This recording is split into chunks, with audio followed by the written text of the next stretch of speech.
顾莫宁，我们分手吧。苏云溪，我是你的备胎吗？还是说，我是你无聊时的消遣？哼，顾莫宁，你把自己当成什么了？备胎？哼，你配吗？看清楚了，我是苏氏集团的大小姐，你是什么东西？一个穷学生，凭什么以为我能看得上你啊？小溪，你再给我点时间，我一定会努力的。顾莫宁，你太天真了，你努力一辈子的终点都到不了我的起点，我们根本就不是一个世界的人，请你以后不要再纠缠我。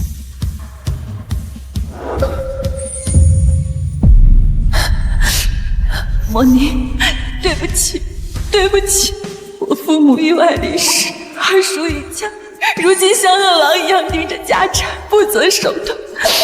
你现在待在我身边太危险了。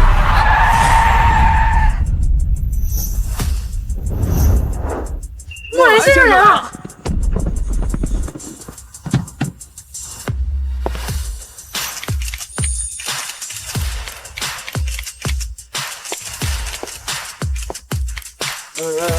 不要急，不要急。莫兰先生，你这位华尔街传奇投资人，这次回国你打算停留多久？不要急，不要急啊！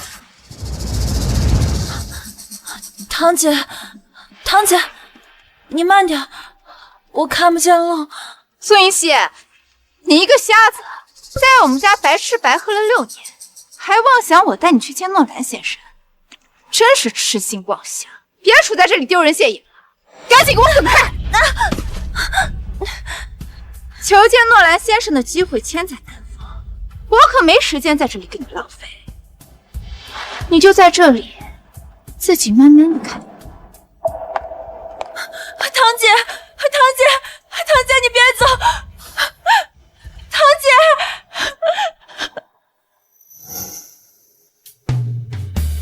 雪溪，诺兰先生，请问你是靠着什么样的信念，在这6年内实现价值100亿的目标的？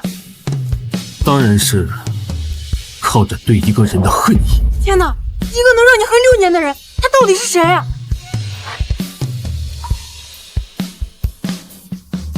这是苏云溪，他怎么在这？老顾，你应该不会是旧情复燃还惦记着人家吧？你想多了，我对他是有恨。小溪，如果爱暂缓些温度，这场梦会自动退出。醒来后挽留你脚步，别走了，命运。谢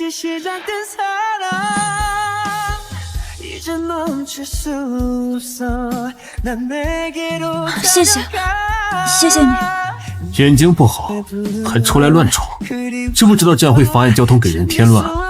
对不起，对不起，我不是故意的。苏云溪，6年不见，你当年的骄傲哪儿去了？成了这副模样，让我连怨恨都显得多余。洽谈会快开始了，进去吧。刚刚是谁在说苏云溪怎样跟羽毛无关的？这么紧张他，还说不是旧情复燃？我做好事，扶残疾人过马路，不行啊？你是嘴硬的。放心吧，我就算惦记你家的狗，都不会再惦记他。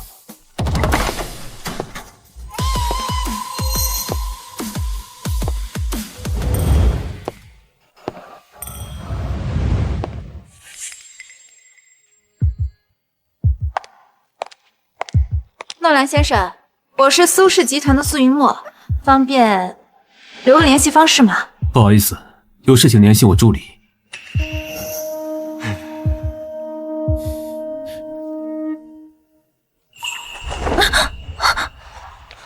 你好，需要帮助吗？你好，请问洗手间在哪边啊？请跟我走。谢谢。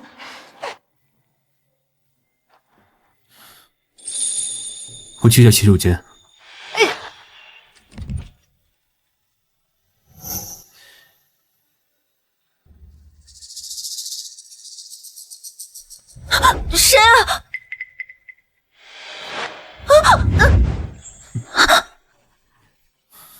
谁？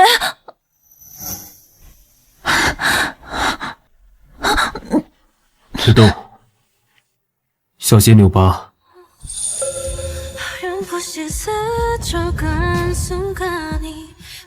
好痛！苏云溪，上个体育课而已，怎么这么不小心？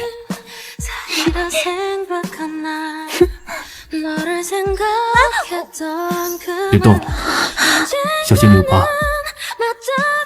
疼！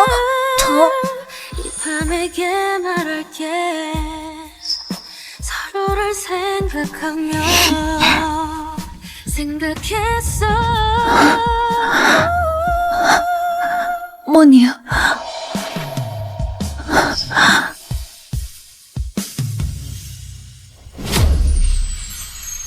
莫宁，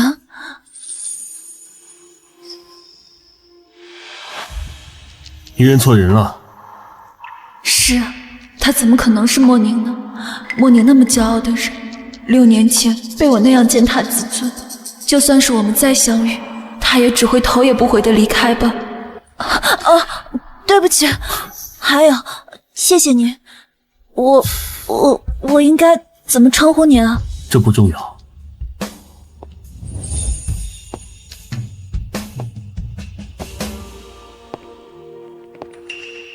喂，老顾，你这桃花运也太旺了！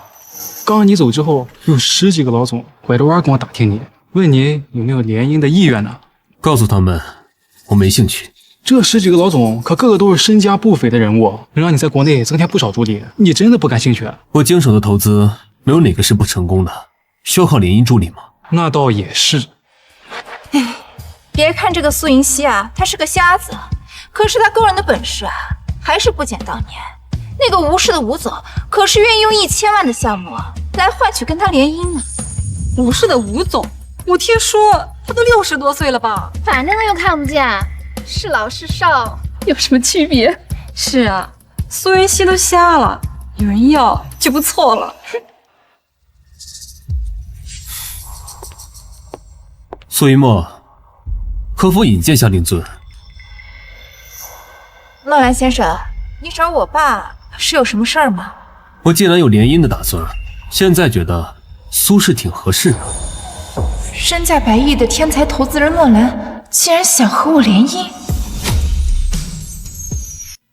老顾，是谁说在1分钟之前对联姻不感兴趣的？闭嘴！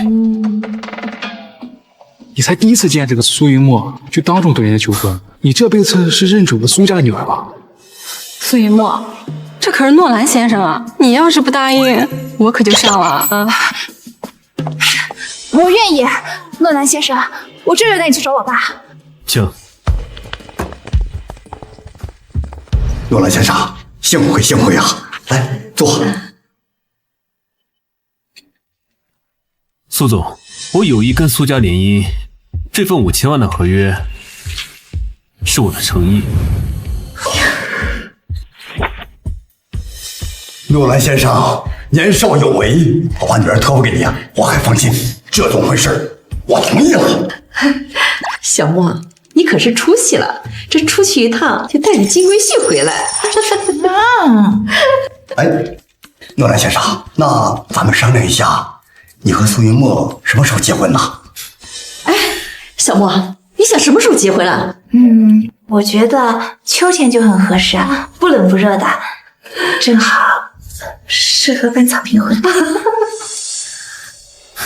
我想你们是不是搞错了些什么？我什么时候说过要跟苏云墨结婚？你刚刚不是亲口说要和苏家联姻吗？我是要跟苏家联姻没错，但联姻的对象是苏云溪。什么？苏云溪？你怎么可能看上他呀？就是啊，乱兰先生，那个苏银溪是我那个早死的大哥的女儿，她就是个瞎子，什么也做不了。你要联姻，还是我们家云墨更合适啊？既然你们不同意，那我就取消合约。哎，等，同意呀？怎么能不同意呢？苏云溪啊，是我侄女，她有这么好的归宿，我高兴还来不及呢。爸，闭嘴！这可是5000万的合约，们谁都不许破坏。既然已经达成共识，那就让苏云溪准备一下，明天我来接她。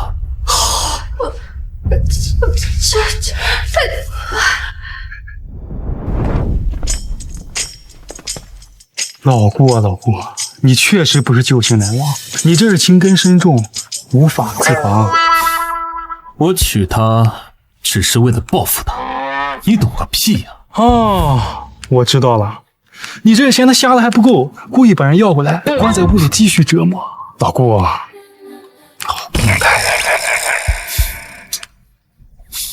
好狗不挡道，走。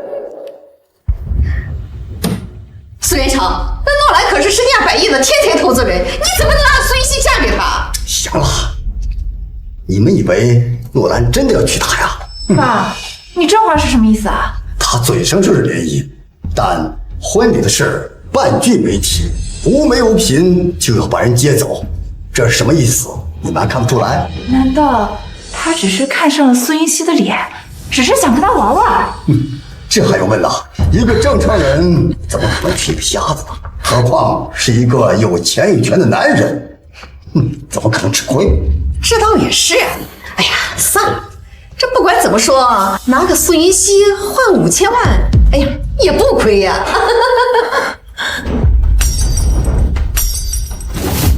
苏云熙，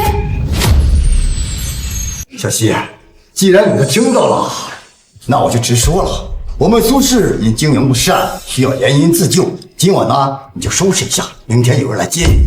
不，我不同意。苏云熙，你爸妈死后，我们收留你在家白吃白喝6年，你也是时候该回报苏家了。没错，苏云熙，自从你瞎好，那公司都是我们在操心，所有的花销也是我们在供应。难道你想赖在家里吃一辈子白饭啊？你们养我，这栋别墅还有整个苏氏集团都是我父母留给我的。你们要是看不起我，为什么不从这里搬出去？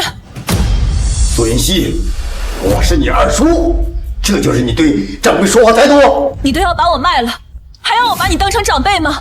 苏云熙，你当真不嫁？我哪儿都不去。苏云熙，你别忘了，你亲弟弟还在国外上学呢。你说国外这么乱，他一个未成年，孤零零的一个人，如果我断了他的生活费，万一他遇到点什么危险，那可怎么办呢？你们威胁我？好侄女，我们是在劝你啊，作为晚辈，你啊还是识相点好。我已经瞎了，我不能再让弟弟出什么意外了。好，我嫁。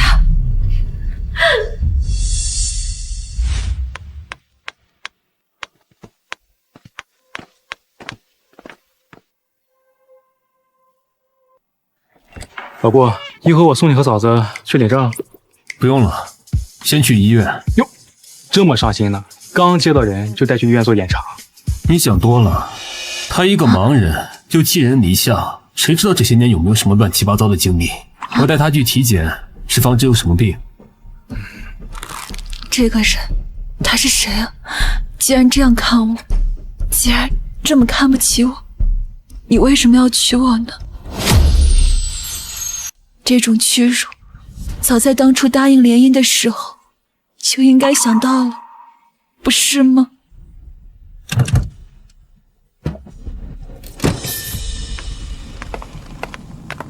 嫂子，我来吧。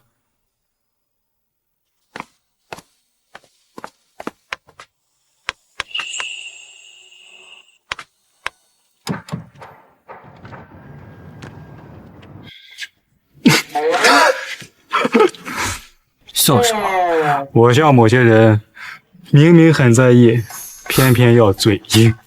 随你怎么说。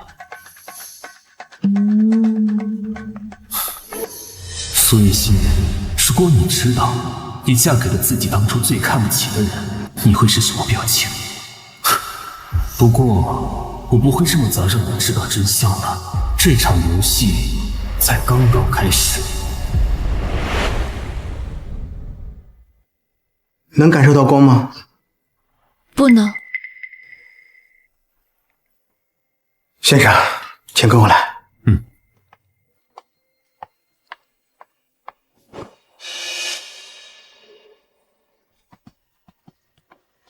病人目前是完全失明的状态，情况不容乐观啊。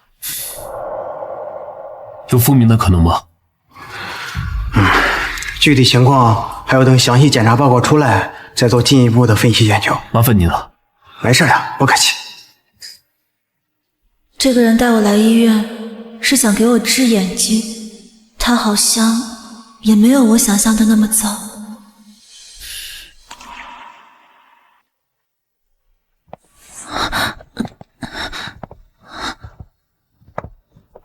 检查没什么问题，走吧。我怎么称呼你啊？诺兰。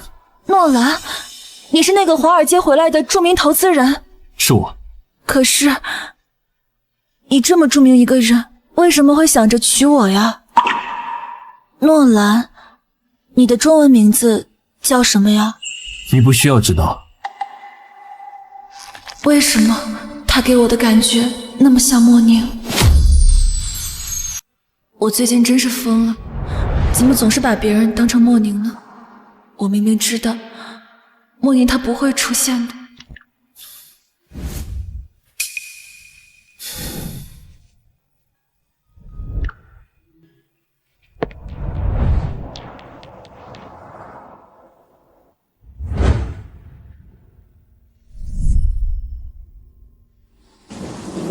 你配吗？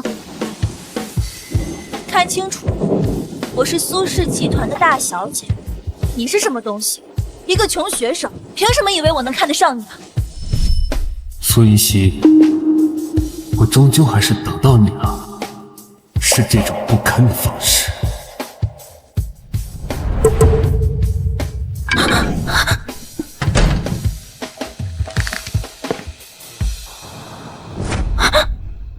苏云溪，虽然我会娶你，但我不养闲人，你要认清自己的身份，尽好做妻子的义务。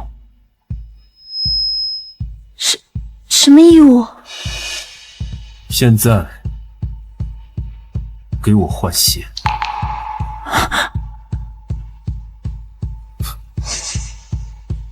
好。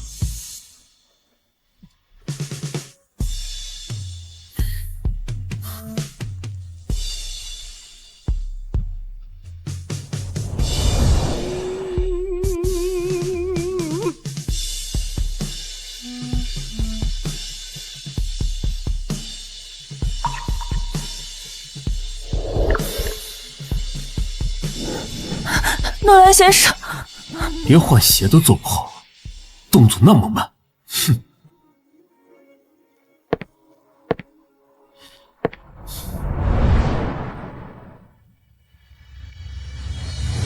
愣着干什么？好。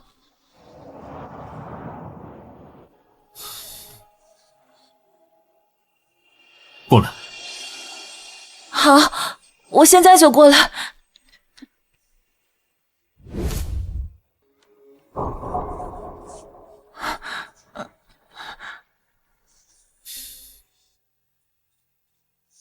我找不到理由忘记大雨里的别离，我找不到理由放弃我等你的真心。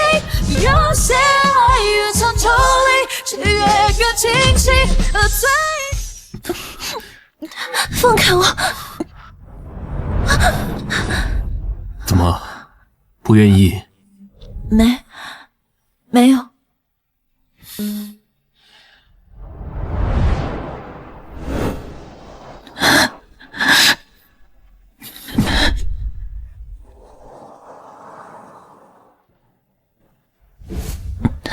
听说6年前你在高中谈了个男朋友，你现在这么抗拒我，是还惦记他吗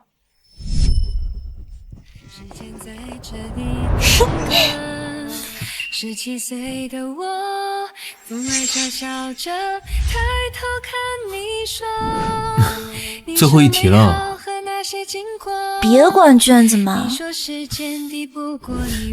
管管我吧。怎么管？怎么会走散？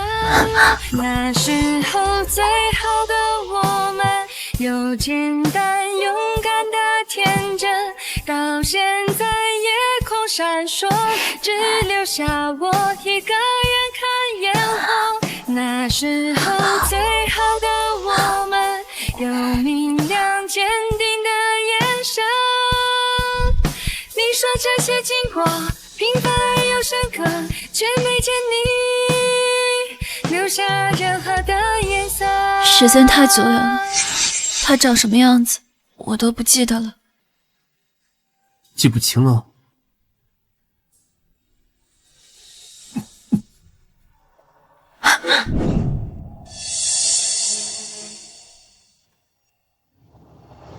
顾莫宁，你可真是自取其辱。6年前他已经告诉过你，又何必多此一举呢？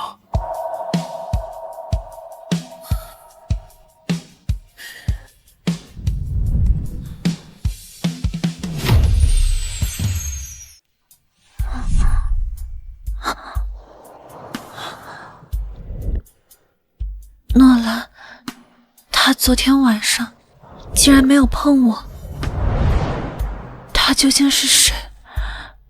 为什么要娶我？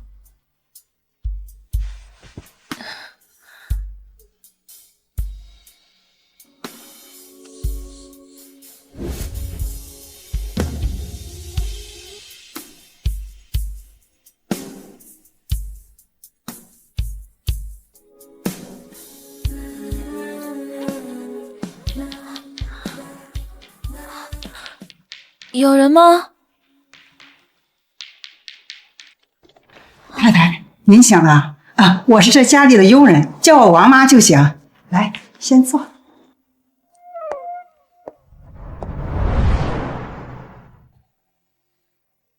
王妈，你知道诺兰先生的中文名字叫什么吗？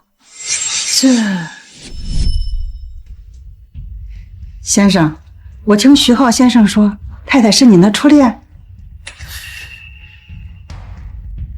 不是初恋，是仇人。王妈，我不想让他知道我的身份，你在家不可以跟他提起我的中文名字。太太，先生的中文名字我也不太清楚，不过我看着先生他是很在意你的。在意？怎么可能？嫌弃还差不多，也不知道他娶我到底有什么目的。太太，你的行李箱我帮你整理一下吧。不用了，王妈，我自己来就行。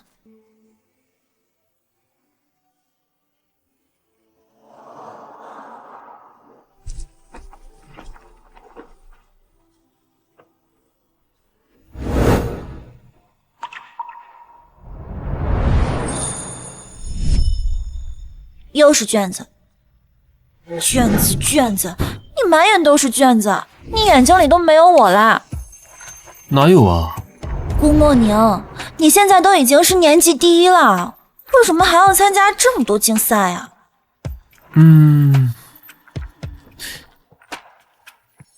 那，送你的。什么呀？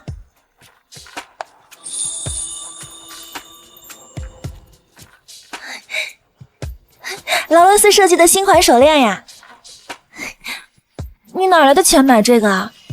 竞赛第1名的奖金。你参加竞赛，就为了给我买这个？不然呢？顾莫宁，你怎么对我这么好呀？这辈子感觉没有人能再像你这样惯着我了。莫宁，你那么优秀，现在一定过得很好吧？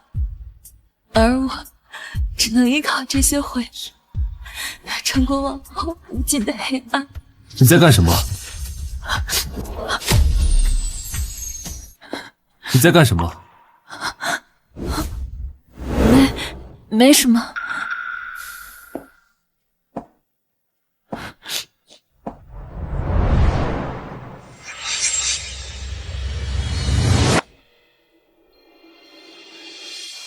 哭了？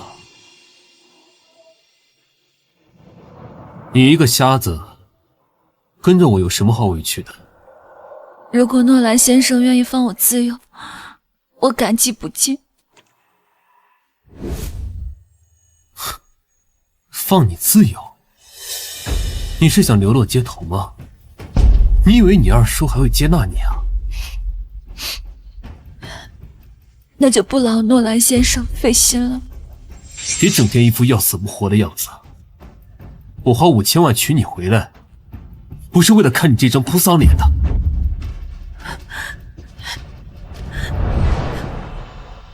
既然这么看不起我，那为什么要跟我联姻呢？堂堂诺兰先生有那么多富家千金可以选择，为什么偏偏要选我这么一个废人？你到底是谁？有什么目的？你没有发问的权利。如果连最基本的信息你都不愿意坦诚，那请你现在就退婚。退婚？你做梦！如果说以前你还有选择的余地，但现在是我说了算。诺兰，我跟你无冤无仇，你为什么要这样羞辱我？母娘，您在家吗？母娘，顾默宁，母娘，怎么不回我消息啊？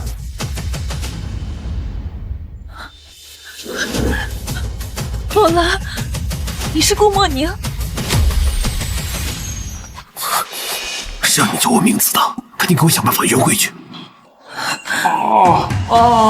我刚刚想说的是 Good morning， 早上好，嫂子，谁是 Good morning 啊？没什么，我刚才听错了。我先回公司了，你自己在家待着吧。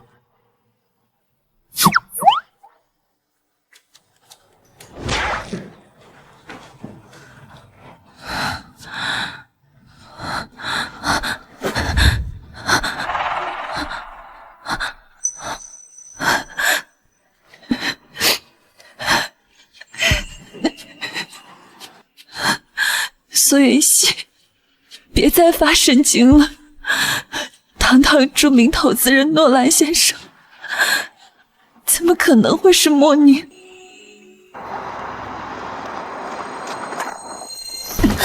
对不起，对不起。没关系，你先去忙吧。谢谢。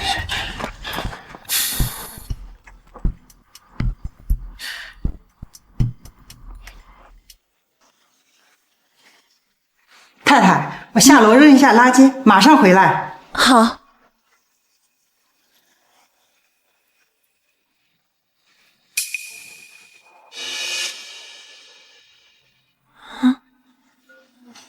谁的手机啊？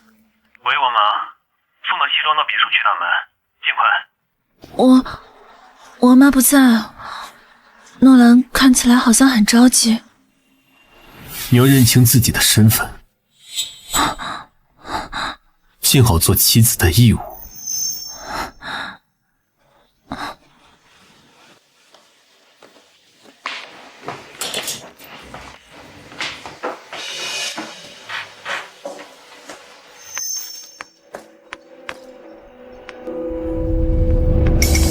干什么啊？走路没长眼。哟，那真没长眼啊。对不起，你好，想问一下，别墅区大门是在哪个方向？这小鸭子长得倒是挺标致，既然是瞎子，那我岂不是做了什么？事后他都没法指认。别墅区大门呀？来，哥哥带你去。不用了，我自己去找。不用了，不用了。你说不用就不用？晚了，刚才可是你先招惹我的。我没有，你放开我，你放开！喂，先生，不好了，太太不见了。什么？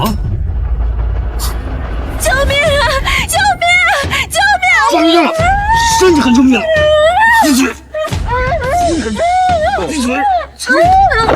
你谁啊你？我教你别多管闲事啊！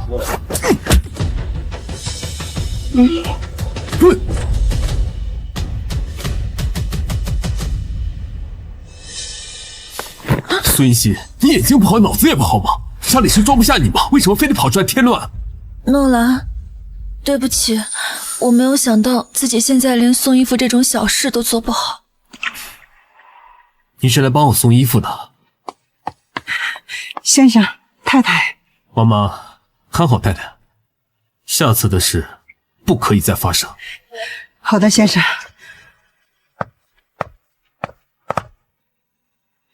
太太，操盘。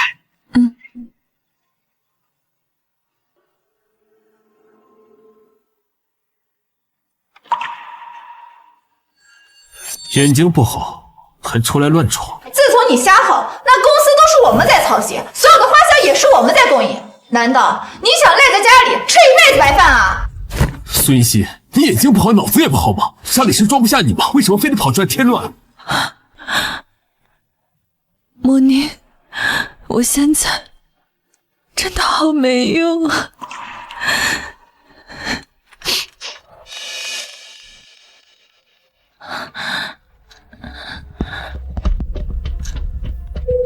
谁啊？姐，是我。家里2个月没给我打生活费了，这是怎么回事啊？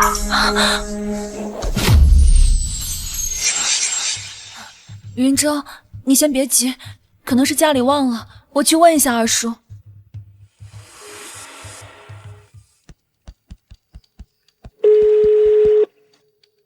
喂，二叔，我是苏云熙，我想问一下云舟的生活费。家里的账不归我管，你问你堂姐。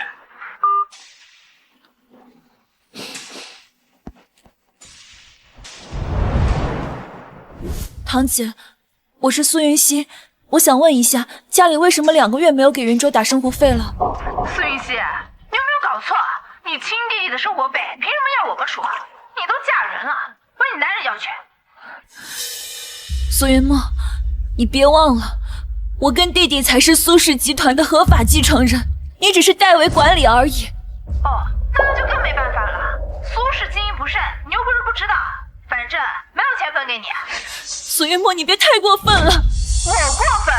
是你过分吧？一个眼瞎的废人，对苏氏毫无贡献，还好意思要钱？我呸！苏。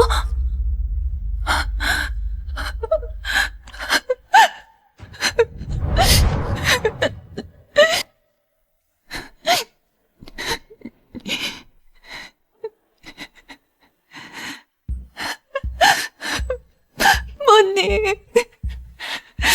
我该怎么办？我好像已经没有其他办法了。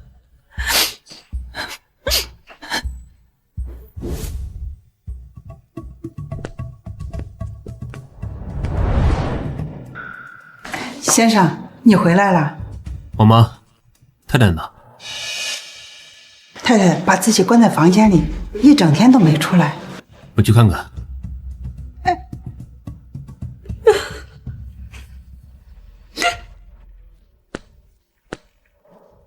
苏云熙，诺兰，我想求你一件事，我想跟你借点钱，有急用。顾墨宁，你太天真了，你努力一辈子的终都到不了我的起点，我们根本就不是一个世界的人，请你以后不要再纠缠我了。求我？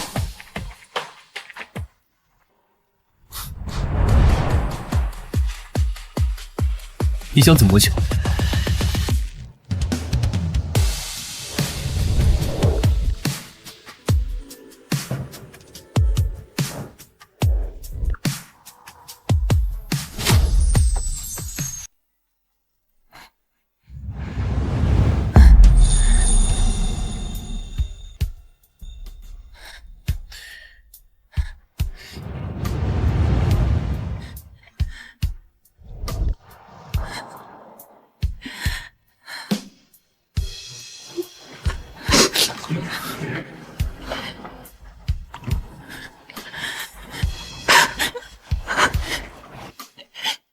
我说过，我娶你不是为了整天看你哭丧着脸的。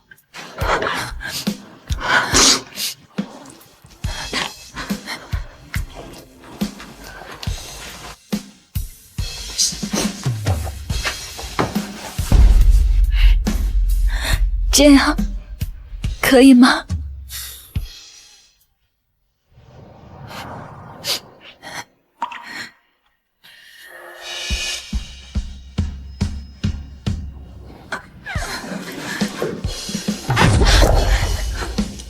你早点睡吧。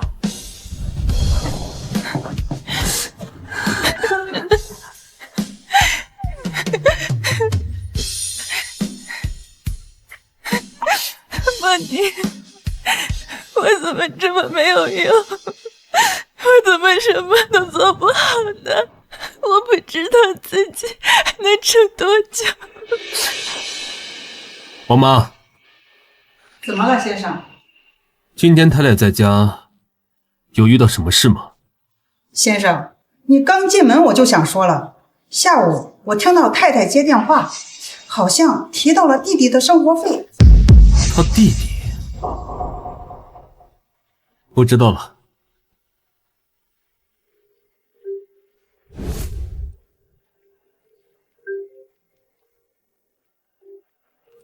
姐，我收到生活费了，不过这次的转账人怎么叫诺兰？钱还特别多，是平时的3倍呢。诺兰？啊，云昭，你收到转账就好。你在国外要好好照顾自己，知道吗？放心吧，姐。诺兰，他帮了我，那我确实也应该像他说的那样，尽一些做妻子的义务了。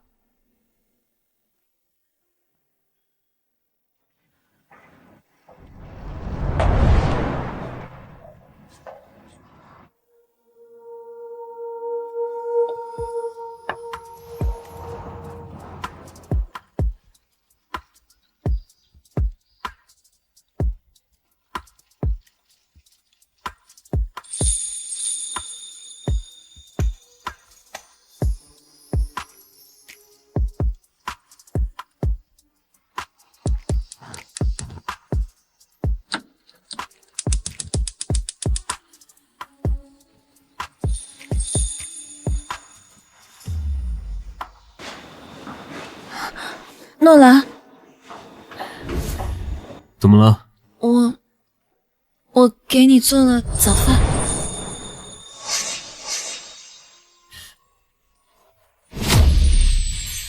我弟弟的事，谢谢你。不用谢我，我说过了，不养闲人，这忙可不是白帮的。你还有什么需要我做的吗？只要我能做的，我都会尽力去做。先生，太太她本来就看不见，又整天把自己关在房间里，这长时间下去，这人的心里一定会生病的。您要是有空，还是多陪陪她，带她出门转转吧。晚上我要参加一场宴会，你陪我出席。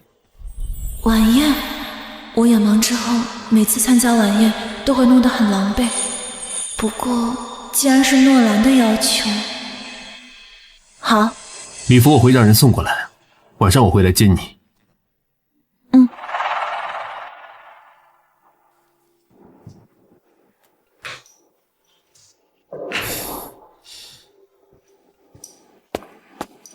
老莫，有份文件需要你签一下。哟，这家里有人就不一样，这还有人给你带爱心早餐呢。我根本就不想带，苏云熙起了个大早，做好硬要塞给我，没办法，只好勉为其难的收下了。哼，跟我还装呢。既然这么勉为其难，那我替你签。想吃找你老婆去。哦，我忘了，你没有老婆。不，老姑，你这就过分了，杀人诛心啊！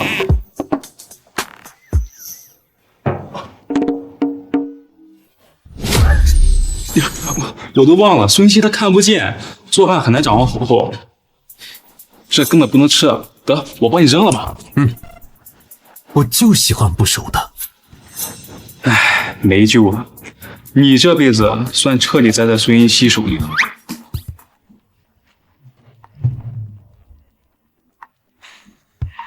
这次参加晚宴，不知道又会遇上什么麻烦。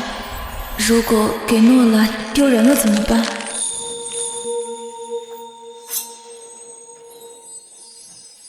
先生，你回来啦。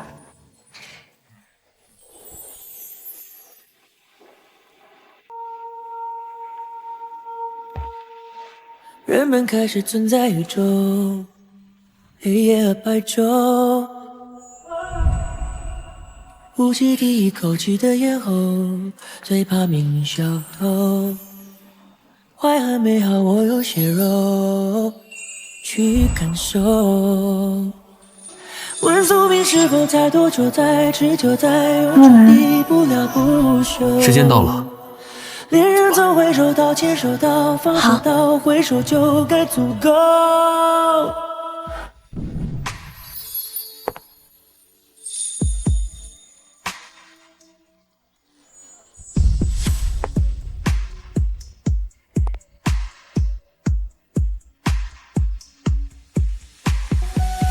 我们到了。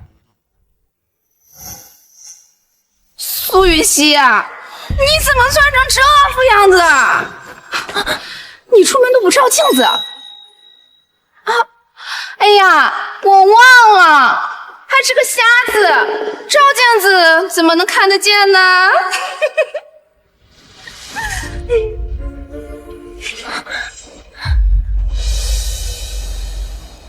妹妹，我们等到了，快往旁边让一让。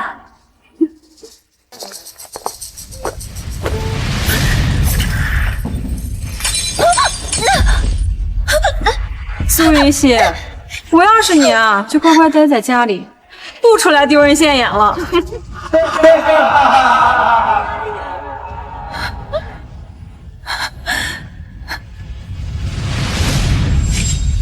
诺兰先生，您来了。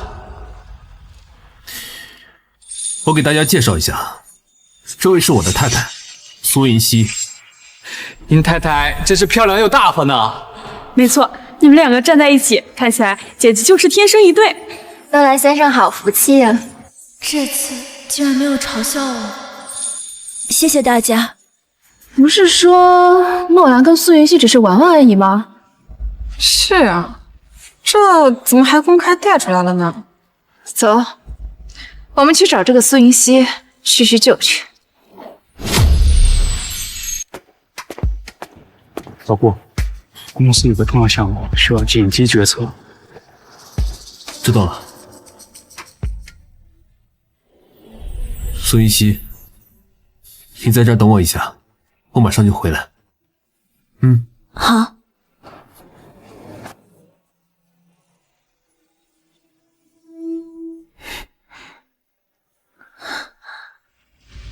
呀，这不是我的表妹苏云熙吗？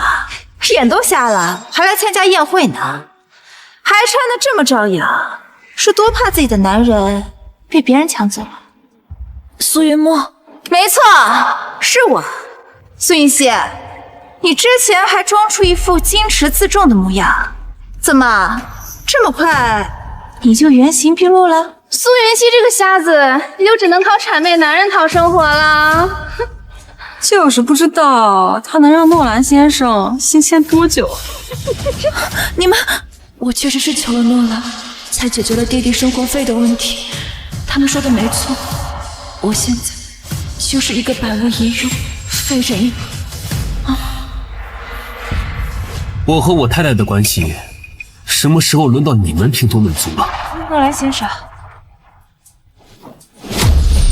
苏云墨小姐，如果你们苏家对我太太不满，我可以撤销双方的项目合作，咱们以后路归路，桥归桥，互不相干。取消合作，那可是5000万的项目，如果因为我而被搞黄，我爸会打死我的。不，我没有不满。诺兰先生，你可千万不要撤销我们的项目啊！你们当众羞辱我的太太，我凭什么跟你继续合作？我只是跟妹妹开个玩笑，如果诺兰先生不喜欢的话，那我以后就不多嘴了。玩笑，那我诺兰说的话可没有半句玩笑。对不起，诺兰先生，请你原谅我，赶紧道歉。对不起，我错了。你们该道歉的人不是我。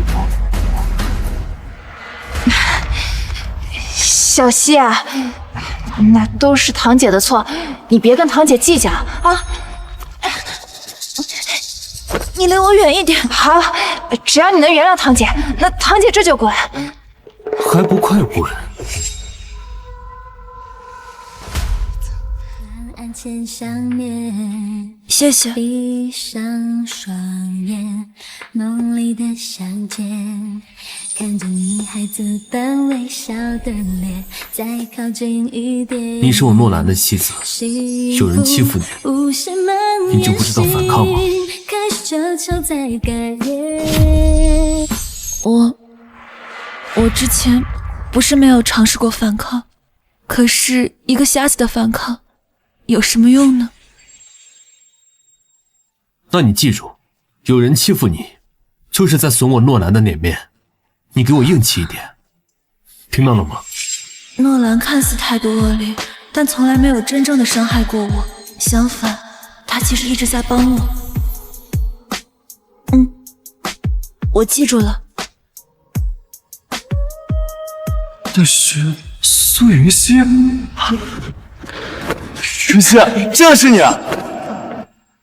不好意思，请问您是？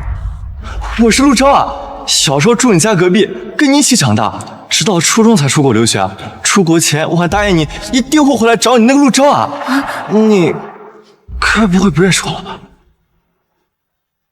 陆钊，真的是你啊！你回国了？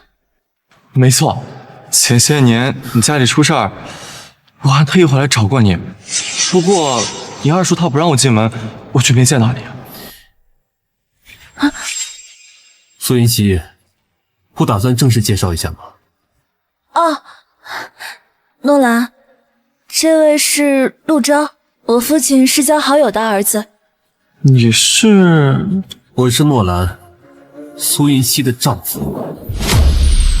云溪，你既然已经嫁人了，还记得小时候我们的父母跟我们开玩笑，给我们订娃娃亲呢。苏云溪是我的太太，请你说话注意分寸。我们走。诺兰，你怎么了？陆钊他只是我小时候的玩伴而已。备胎，你配吗？我是苏氏集团的大小姐，你是什么东西？一个穷学生，凭什么也我能看得上？玩伴？哪个正常的玩伴会拿娃娃亲开玩笑？是不是我没有主动提出娶你，你现在还眼巴巴的盼着和他联姻呢？你刚才也听到了，我们已经好多年没有联系了，我不知道你在生什么气。我没有生气。真的吗？那我想去问问他，陆阿姨和顾叔叔的现状，可以吗？随你。好。就能平息了脉搏，却忘了在逃什么。我的爱明明还在，人生了才明白该把心。让你嘴硬，怎么样？现在遭报应了吧？废什么话？喝酒。我会在沿海地带。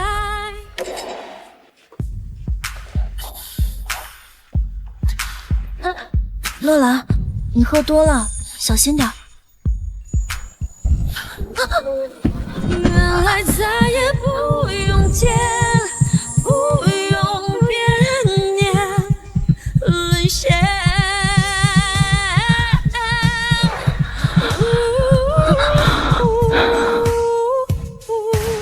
苏云溪，答应我，不要跟别人联姻好吗？我都跟你结婚了，怎么会跟别人联姻呢？答应我。不许反悔，也不可以骗我。不反悔。Because I love you, boy. 내 곁으로 다가와요. Because I need you, boy. 꿈에서도 그리운 걸. Remember I love you, boy. 다신 볼 수 없다 해도. Because I love you, boy. Because I love you. 爸，你是不知道那个诺兰他有多护着苏银熙，我就随便说了苏银熙几句，他居然就威胁说取消合作项目，还逼着我当众道歉。这个苏云熙竟然让诺兰这么伤心，我还真是小看了他。爸，这些年是因为苏银熙眼瞎了，所以我们才能掌控公司。他现在会不会仗着有诺兰给他撑腰，想要抢回苏氏啊？老公，那个诺兰可是个投资天才，他要站在苏云熙那边，那我们岂不是毫无胜算呢？要我说，当初就不该让这个苏云熙结婚，就应该把他一辈子关在家里。苏云墨，你明天去诺兰家，把苏云熙给我喊回来。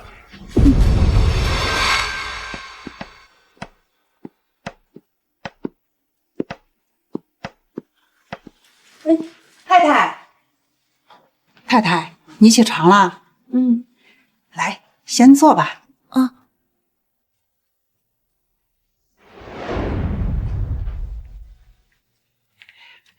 先生走前让我转告你，他说下午会提前回家，说是要带你去见一位从国外回来的眼科专家。眼科专家？王妈，是我的眼睛还有的救吗？太太，你别紧张，下午去见了医生就能知道具体情况了。对了，先生还让我把这张银行卡转交给你，说是太太无聊的时候让我陪着你去逛街。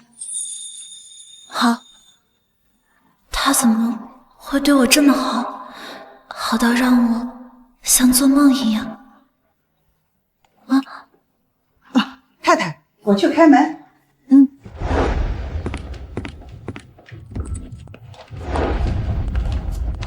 妹妹，我们又见面了。离开苏家之后，你这日子过得还真够舒坦。苏云墨，你又想干什么？妹妹，你这都多久没回娘家了呀？家里的长辈呢，都关心你的情况，让我来接你回去吃饭呢。我不去。苏云熙啊，这次喊你回去呢，是想跟你商量一下关于你弟弟的事情。难道你不要你弟弟了？苏云墨，你又想干什么？想知道吗？那就跟我回去。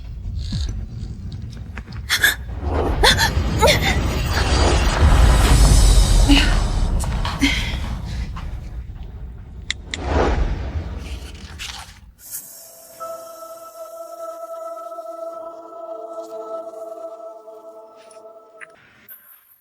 喂，王妈，怎么了？先生，刚才太太的堂姐来家里了，把太太带回娘家了。苏家，他们竟敢上门找事！徐浩，帮我备车去苏家。窦云熙，公司有份文件，需要你签下名。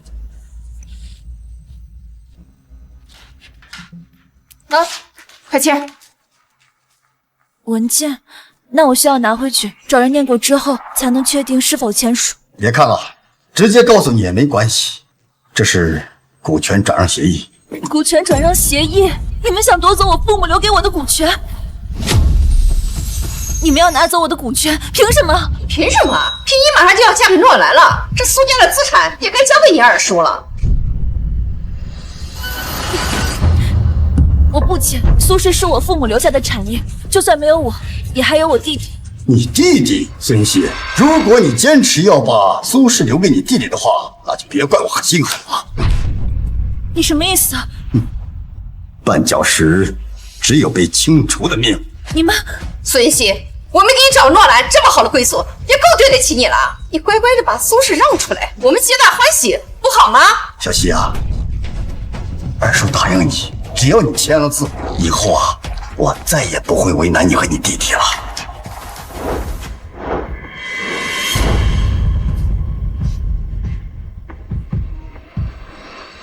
快签！怎么办？我该怎么办？弟弟是我唯一的亲人，我不能拿他冒险。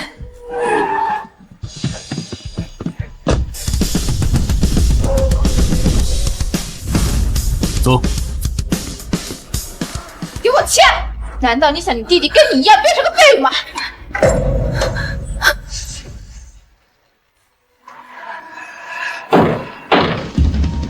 苏云溪，苏云溪，诺兰先生，你怎么来了？你们来干什么？谁准你进来了？诺兰。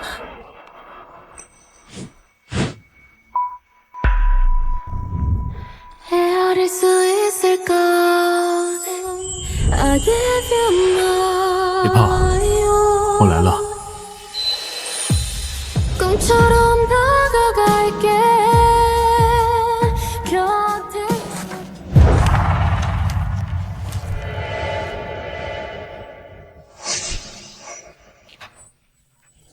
你们要苏云溪把所持有的所有股权和名下房产全部转移给你们，并且签署1个亿的钱款。苏连成，你好大胃口！除了股权，还有房产和1个亿的欠款。二叔，这到底是怎么回事啊？诺兰，这是我们苏家的事儿，跟你没有关系。没错，这份合同苏云溪非签不可。苏云溪，我劝你好好考虑考虑你弟弟。云溪的弟弟云舟吗？你们还真以为他还在你们掌控之下？什么意思啊？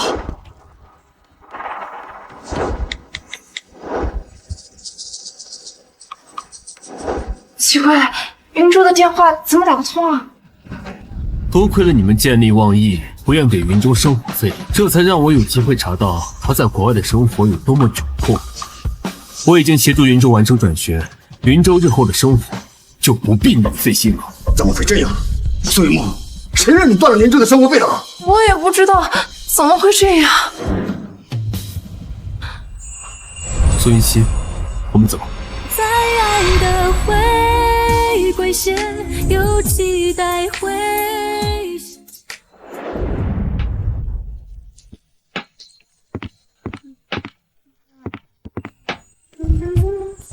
诺兰。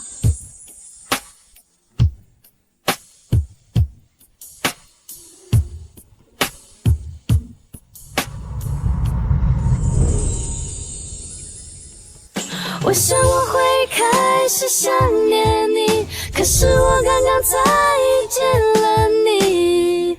我怀疑这奇遇是个恶作剧。我想我已慢慢喜欢你，因为我拥有爱情的勇气。苏云溪，你放心，他们以后再也没有办法威胁到你了。想感谢我的话，就乖乖去医院配合医生的治疗。好。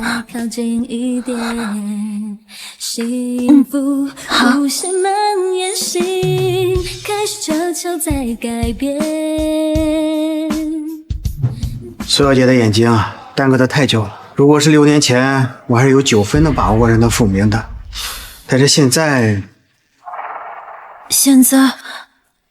一点概率都没有了吗？不会的，医生，你再想想办法。倒也不是完全没有希望，如果我亲自手术的话，还是有6成的把握的。6成？医生，够了。那我们什么时候可以做手术呀？越快越好。你现在就可以回家收拾东西，随时准备住院。哎，对，另外最近要保持心情愉悦，放松心情，不用紧张。好，谢谢医生。来，我再看一下你的眼睛。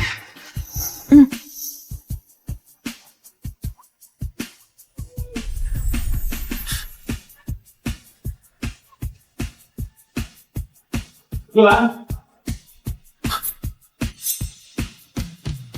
医生，我先出去一下。你打算什么时候告诉苏云溪，你就是顾慕宁？顾慕宁，这名字怎么听着这么耳熟？我会好好跟他解释。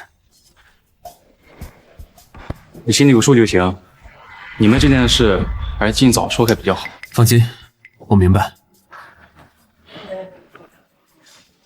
喂，你知道顾慕宁吗？他跟苏云溪到底什么关系啊？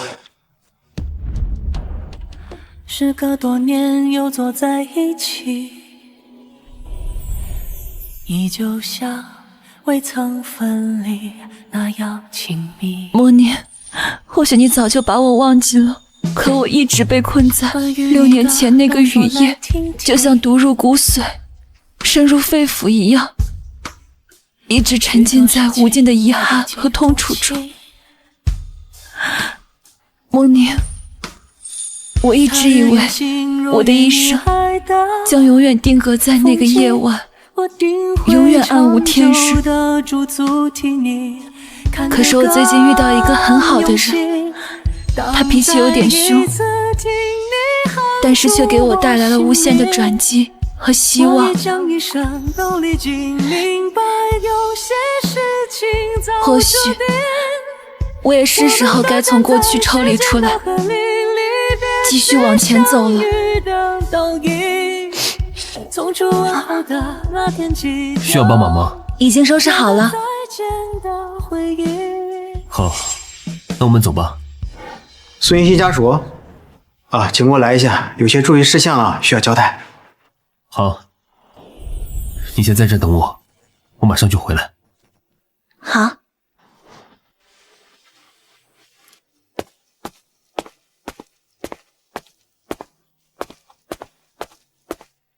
诺兰，你回来啦？是我陆昭。陆昭，你怎么来了？云溪，我今天来是有特别重要的事情跟你说。你知道吗？你跟了一个什么样的男人啊？我知道呀，诺兰，他是著名投资人，我很早之前就经常听二叔提起他了。他的身份没有这么简单的。我所讲的所有注意事项都记录在这上面了，你们家属多注意一些，说不定病人会完全痊愈。好，谢谢医生，那我先回去了。好，去吧。诺兰，他还能有什么身份呀？云溪，因为我最近担心你，我特意去查诺兰，结果我发现苏氏集团经营不善，有一大半是他的功劳。这怎么可能？诺兰之前跟苏家没有任何交集的。这是真的。苏氏集团订单不断流失，而抢走苏氏项目的竞品公司背后都有诺兰在持股操控。是你二叔他太蠢，一直没有发现。陆昭，这会不会只是巧合呢？诺兰他要是真的想吞并苏氏，他根本没有必要对我这么好呀。不，他是故意的。云溪，他近期给苏氏的5000万订单合同也很有猫腻。不，我不相信。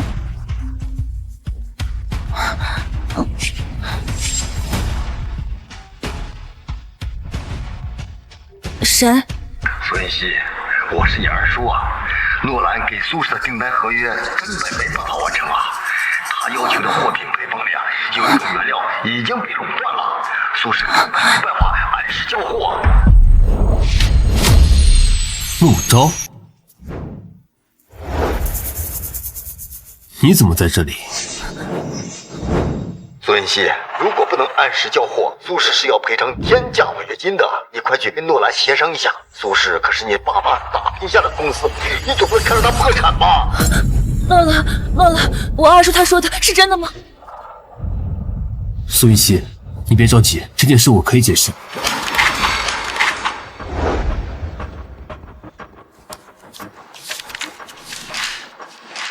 老顾，可以啊，今年抢苏氏这么多单子。正常商业竞争，合法合规。但现在不一样了，苏云溪都被你带回家了，是不是该收手了？不，我不仅要继续打压苏氏，并且还要加大力度。不是吧？你就不怕苏云溪知道他跟你闹？我这么做是为了能用最小的代价把苏氏彻底收购。然后把它完完整整的还给苏云溪。得，我多余操心你。苏云溪，你马上就要做手术了，现在不可以激动，你先冷静，我慢慢和你解释好吗？解释？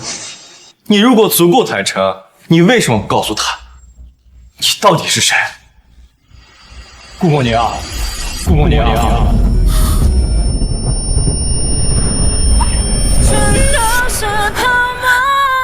顾莫宁，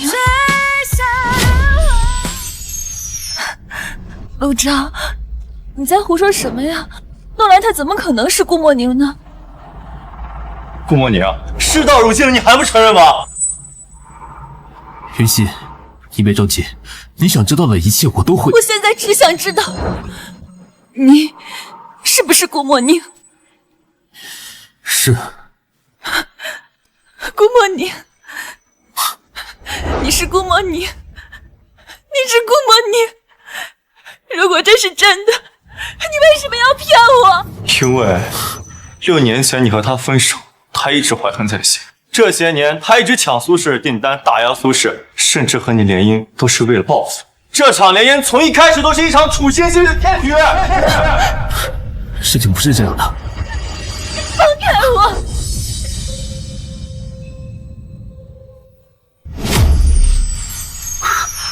陆昭，你疯了是不是？苏云溪马上就要做手术了，情绪不可以激动。你现在这么刺激他，是想让他一辈子都看不见吗？云溪。莫宁，莫宁，商业洽谈会那天晚上给我包扎伤口的人，是不是你？是我。原来我没有猜错，真的是你。诺兰，你的中文名字叫什么呀？你不需要这个。诺兰，你是顾莫宁。Good morning， 早上好，宝贝儿，顾莫宁是谁？是我太蠢了，我早该想到的。苏云溪，现在当务之急是你的眼睛。那我怎么样相信你啊？关键词。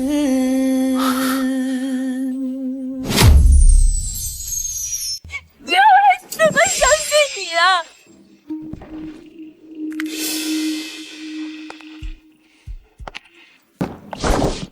顾莫宁，你干什么？云溪，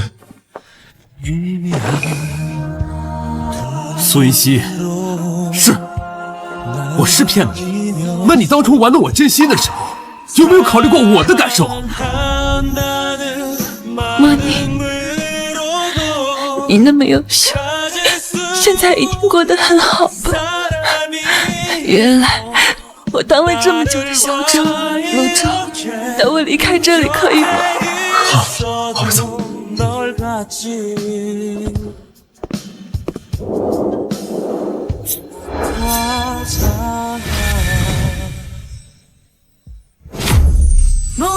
还想干什么？别走！放手！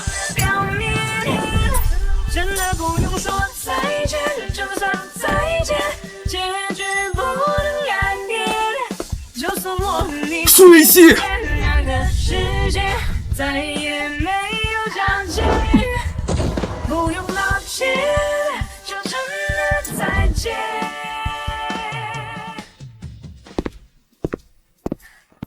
兄弟，听我句劝，别再喜欢苏云溪了。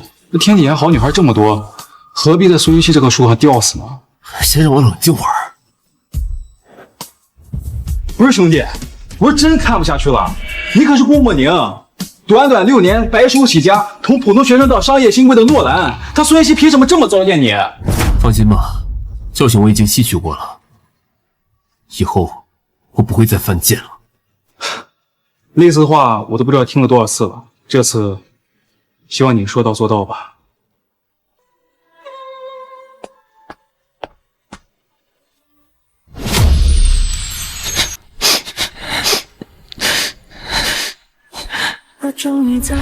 莫宁，对不起，对不起，我父母意外离世，儿属一家，如今像饿狼一样盯着家产，不择手段。你现在待在我身边太危险了。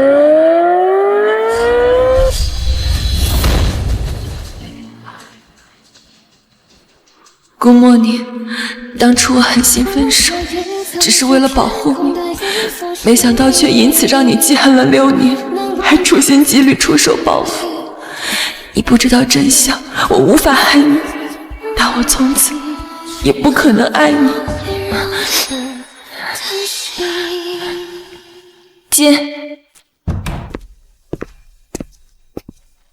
小希，你还好吗？我没事，陆章。谢谢你收留我，不然我真的无处可去了。小希，你跟我还这么客气？小时候你爸占我的房间睡觉，把我赶到客厅，也没见你这么客气过。小时候不懂事，现在长大了，哪还能那么没有礼貌呀？可是，我更希望你变回那个骄傲任性的小公主。已经回不去了。小时候的骄傲和任性，是父母的宠爱和托举给予的底气。自从父母离世之后，我就再也没有资格了。小希，对不起。你瞎道什么歉呀？我们家的事跟你没关系。不，我必须道歉。小希，我没能在你最艰难的时候第一时间回来帮助你，还让你承受了这么多年的黑暗。其实有件事我一直瞒着。什么？其实初中时我出国，是因为我家生意出了问题，濒临破产。这么大的事，你当时怎么没有说呀？10几岁的男孩子，这是最要强的时候，谁会愿意自己最喜欢的女孩子看到她最狼狈的样子？你说什么？没错，从那个时候起，我就已经喜欢你了。6年前得知你家里出事儿，我真的很着急。给你打电话也打不通，我就立刻回国找你了。但是你二叔他不让我见你，当时我家的生意又正值关键时期，我不能停留太久。陆章，没关系的，谢谢你让我知道这么多年还有人在记挂着我，我真的很开心。小希，你放心，经过这么多年的努力，我家的生意已经步入正轨了。我爸妈和我马上就要回国定居了，我有能力照顾你，以后让我照顾你好吗，小希？好吗，小希？陆章，刚经历了顾莫宁的事情，我真的已经精疲力尽了，我确实没有力气再开始一段新的感情。抱歉，是我太着急了。没事的。对了，我记得你说顾叔叔和陆阿姨他们都回国了，他们毕竟是看着我长大的长辈，等你有空了，带我去探望他们一下。好，那我抽时间安排一下。顾莫宁啊，你简直就是个笑话！人家嫌弃你还上赶着帮他，现在好了，人家根本不领情。先生，我把太太落在医院的东西都拿回来了，您看是先放这里，还是收拾进屋里？扔了。啊？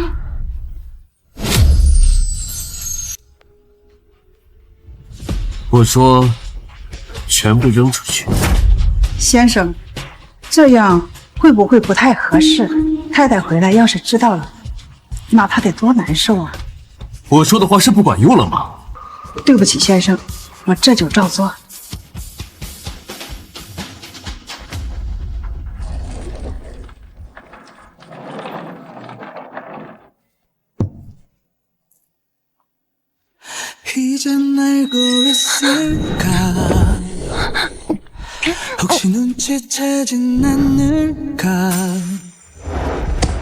조금씩 변하고 있는 눈빛 苏云熙，答应我，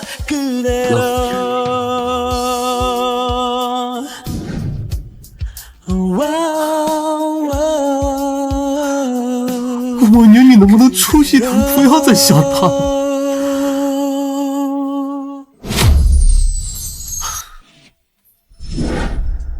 都跟你结婚了，怎么会跟别人联姻呢？答应了就不许反悔。不反悔。苏云溪，这是上辈子欠了我的。王妈，王妈，先生，您找我，我刚扔完太太的东西回来，已经扔了，扔到哪儿了？就在别墅区的垃圾箱那儿。你动作怎么这么快啊？算了，我去捡回来。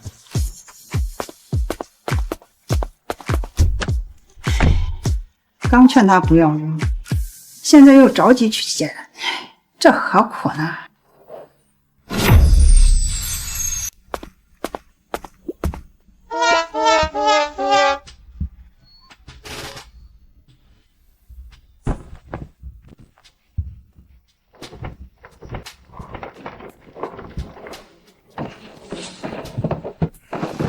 喂，儿子，你作业好完成了吗？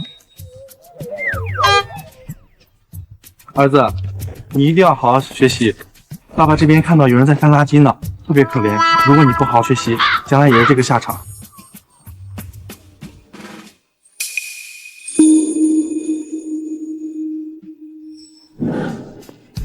需要帮忙吗？已经收拾好了。好，那我们走吧。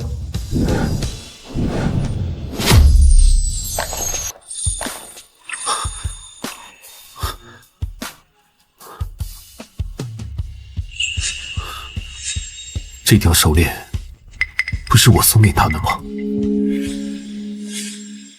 那，送你的。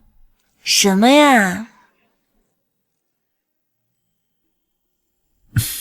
劳伦斯设计的新款手链，你哪来的钱买这个？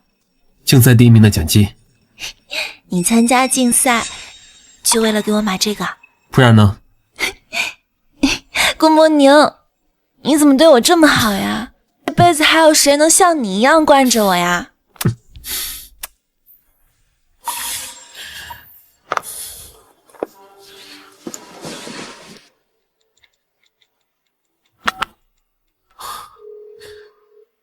喂，许浩，你在哪？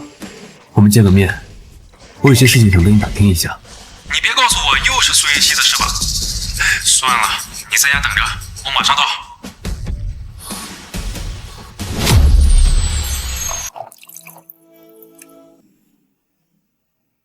许浩，这些年你一直待在国内，你知不知道6年前苏云溪到底发生了什么事情？大哥，今天是谁跟我保证说以后再也不惦记苏云溪了？这怎么才过了半天你就又反悔了？我觉得情况不太对。不对，当然不对。当初抛弃你的是他苏云溪，后来他家道中落，自己又瞎了眼，差点被嫁给他那个60岁老头。就这，他还跟你发脾气，他凭什么？问题就出在这儿，既然是他亏欠在先，那为什么在他听到我是顾梦莹之后，却没有半点些许恐慌，反而表现得那么伤心？还能因为什么？他早年看不起的人，如今变成了高不可攀的存在。他想着之前对你言听计从的，他那死去多年的自尊心又被唤醒，脸上挂不住了。你看这个，怎么了？不是一条手链吗？等会儿，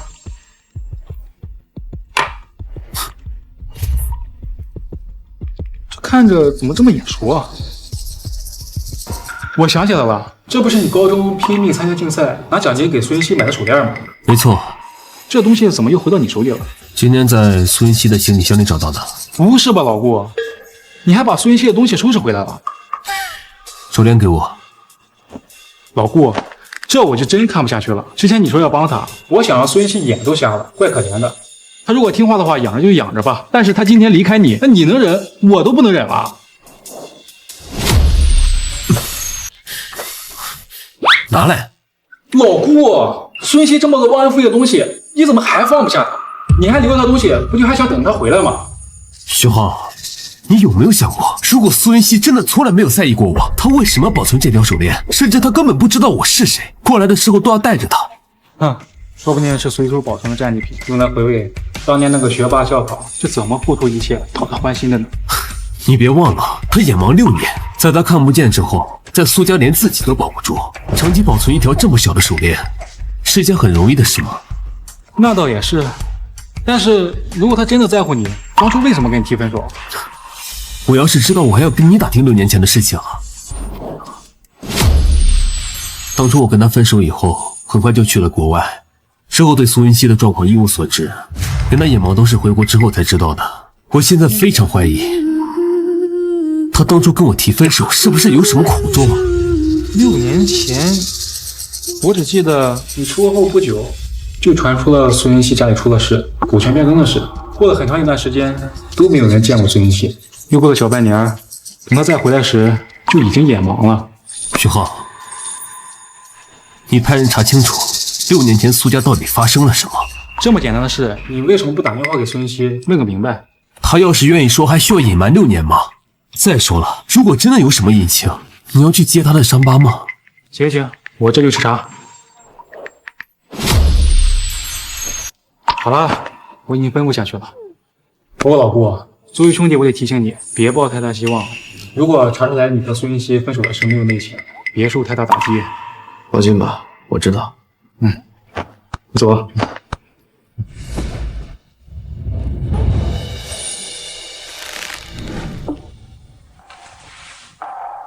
雨熙，我已经和我爸妈联系过了，我妈知道你在我这儿后，说一会儿就过来看你。真的吗？那太好了，我好久没有见到陆阿姨了。是陆阿姨来了吗？你坐就好，我去开门。妈，算我求你，看在逝去的云叔叔的份上，要不除了观音小溪，什么都不要提，好吗？行了，妈心里有数。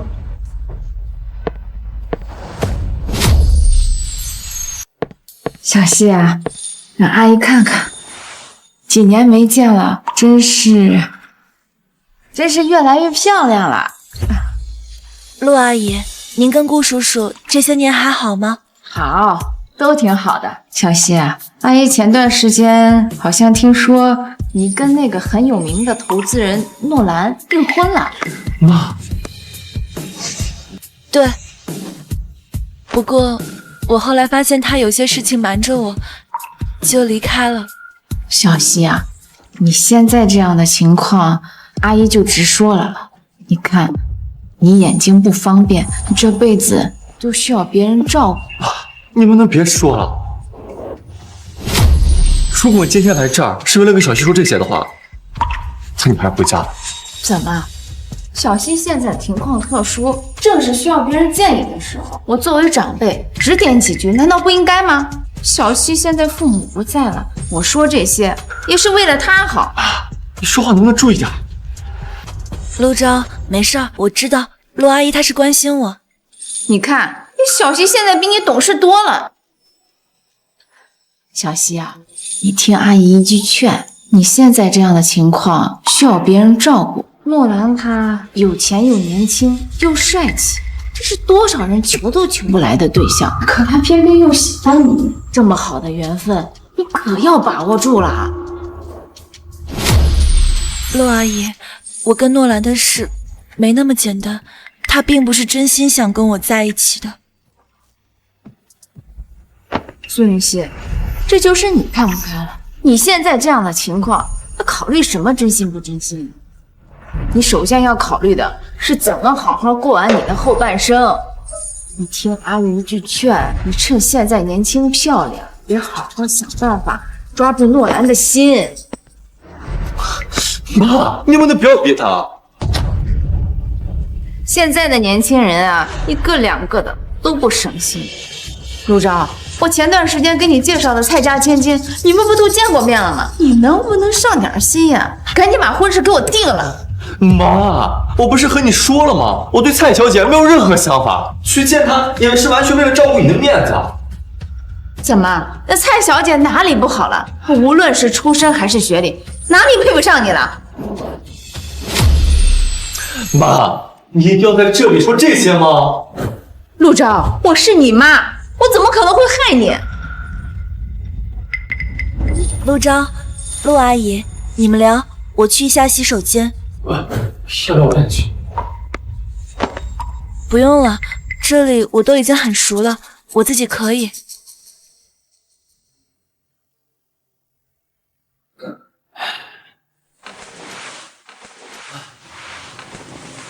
妈，你进门前怎么说的？咱们家濒临破产是云叔叔拉了我们一把，现在云溪有困难了，你不帮他就算了，你还说那么多难听的话。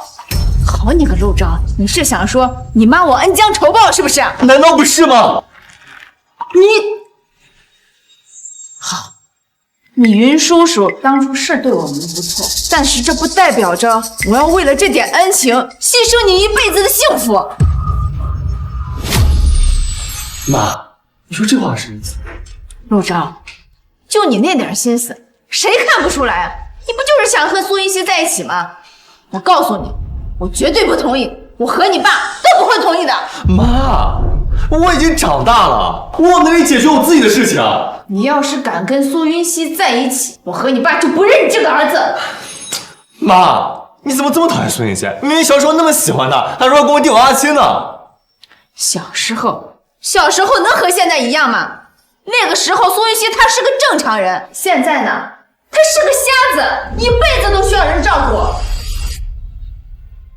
那又怎么样？我愿意照顾他。6年前小七出事的时候，我明明已经回国了，你们却说咱家公司正在发展的关键时候，逼着我离开他。现在公司稳定了，我能领养他一辈子。养他一辈子？陆昭，我和你爸把你生下来，费尽心思培养你，给你最好的生活和教育，不是为了让你被一个瞎子给拖累的。我不认为他是拖累，不是拖累。陆昭，如果有一天我们的公司再次经营困难，他苏云熙能给你提供什么样的帮助？如果真的有那一天，我不需要小溪为我承担任何困难。陆昭，你怎么这么天真？我们家已经经历过一次破产了，你有没有吃够教训？咱们家落魄的时候，多少目的不纯的人落井下石，又有多少看笑话的闲言碎语，你都不记得了吗？陆昭，你也知道，除了苏家，你舅舅们也都尽力的帮扶陆氏。假如你爸当初娶的不是我，你觉得我们家能够挺过来吗？这些事儿不都已经过去了吗？现在公司发展良好，舅舅们的恩情我们也回报了。可是苏家的恩情呢？我们管过吗？陆昭，谁都不能保证自己一辈子不再会遇到困难的时候。我让你娶蔡小姐，是因为双方门当户对，你们俩在一起是对双方家庭长远发展最有利的选择。妈，难道你一定要牺牲我的个人感情，让我跟一个不喜欢的女孩子在一起吗？我是你儿子。不，儿子，如果你实在不喜欢蔡小姐，妈可以给你介绍其他家庭优渥的女孩子，甚至不够门当户对，但自身条件好的女孩子，妈妈也可以接受。但是她苏云熙绝对不行。你的意思是，除了云溪，谁都可以？没错，我是这个意思。妈，你怎么能这么势利啊？妈，你这么做跟当初那些拜高踩低的人有什么区别啊？陆昭，我为你付出那么多，你为了一个苏云熙，就这么跟妈妈说话吗？我说的有错吗？当初咱们家落难了，除了舅舅，就只有苏家没有落井下石了。现在苏云熙落难了，你就这么对他吗？因为世道它就是这么现实，我可以报恩，也可以帮助苏云熙，但是为了你这辈子的安稳，我无法忍受一个已经人生被毁掉的人也把你拉进泥潭。陆昭，你别怪妈妈狠心，我知道苏云熙她可怜，她是我从小看到大的孩子，我怎么可能不心疼？你仔细想想，如果我一开始就不同意，6年前我又怎么会让你回国呢？可是妈，你既然也心疼云溪，为什么坚决反对我跟他在一起呢？你知道吗？我已经为苏云熙打破很多底线了。我想过的，就算他父母双亡，家道中落，可他毕竟是富家千金，眼界见识还在的。只要他人好好的，我们都愿意接纳他。我都打算好了，把他接到陆家，好好培养，他以后还是可以协助你打理公司的。可谁知道，他怎么偏偏就瞎了呢？所以6年前你和我爸知道他看不见后，立刻催我回去是这个原因啊？没错，我们看在苏云熙父母的份上，哪怕他苏云熙一无所有，我们都不介意。可他不能是一个残疾的废人，他这种情况，就算是在普通家庭都很难接受，更何况是我们陆家呢？妈，你怎么这么残忍啊？6年前是云熙最艰难、最需要帮助的时候，你不想让我跟他在一起就算了，当时还逼我离开。6年前苏云熙刚瞎的时候，所有人都避之不及。你要那个时间点出现，那就是他的救命稻草，他怎么舍得放手？你是怕他缠上我？没错，有的麻烦既然不能沾染，那一开始就别碰了。 6年了，我已经感受过太多人性凉薄，世态炎凉。我以为我早就已经习惯了，可是现在我为什么还是这么会心痛，这么难过？陆昭，你知道吗？6年前我们不让你出现，其实也是为了苏云熙考虑。既然你们注定没有结果，那索性一开始就不要给他希望。妈，你知不知道当时的我多么希望他能缠上我？你说什么？你再给我说一遍！我说，当时听你们的话离开，是我这辈子做过最后悔的事儿。妈，我向你保证，我以后一定努力经营公司。妈，你操心，你就答应我，让我和苏云熙好好在一起，好不好？陆昭，你怎么能这么自私呢？你有没有想过，苏云熙她现在这种情况，万一你们有了孩子，别人怎么看她？妈妈是个瞎子，你让她在同龄人的面前，怎么能抬得起头？谁敢这么说，我就让他付出代价。你因为一时的喜欢，就什么都不管不顾了吗？没错，你说的这些顾虑，在我眼里什么问题都不是。如果因为没有联姻而使我的生活变得拮据艰难，那是我的能力不足，和苏云熙没有任何关系。我苦口婆心的说了这么多，你是一句都没有听进去吗？你妈，我已经长大了，我有权利选择自己的生活。陆昭，小希，你什么时候来的？过来好一会儿了，你们刚才说的话我也差不多听到了。小希，对不起啊，我妈她……陆昭，你不用道歉，我倒是有些话想跟阿姨解释一下。您放心，我是绝对不会跟陆昭在一起的。说的是真的。小希啊，陆阿姨，看来您还是不够了解我。其实就算是您不反对，我也是绝对不会拖累陆昭的。不仅是以前不会，就算是6年后的现在也不会。你嘴上逞强倒是容易，真回到那个时候，谁知道你会怎么做？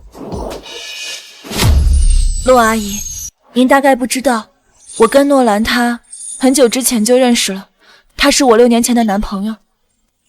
你是说你6年前有男朋友？是。这么说也是哈，诺兰这么优秀的男朋友，你还需要选择别人吗？陆昭，你听到没有？人家小希有更好的选择呢。诺兰，他算什么更好的选择？小希，你别忘了，他跟你在一起就是为了报复你啊！陆昭，你给我闭嘴！是，他是为了报复我，但那是因为6年前我父母意外去世，我知道自己处境危险，为了不连累他，用了让他最不堪的方式逼着他离开我，所以才让他记恨到现在。你知道你会出事，你还跟他分手？是的，陆阿姨。是的，陆阿姨。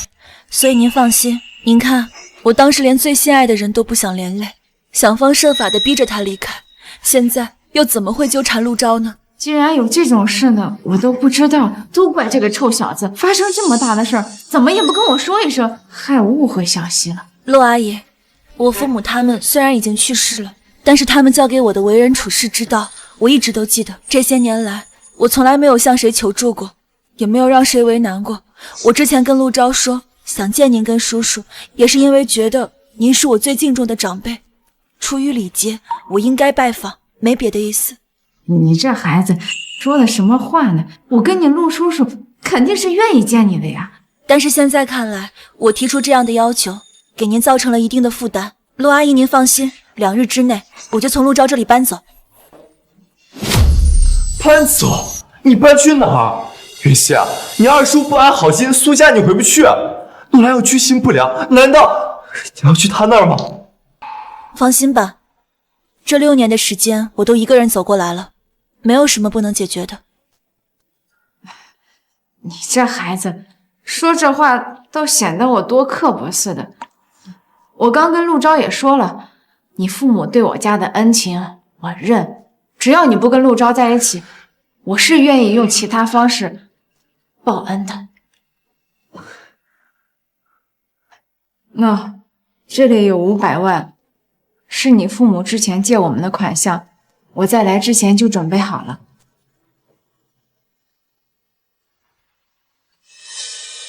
你拿好。既然是欠我父母的款项，那我便收下了。其实你也不用着急搬走，我没那么不近人情。既然我们把话都说清楚了，那我就先走了。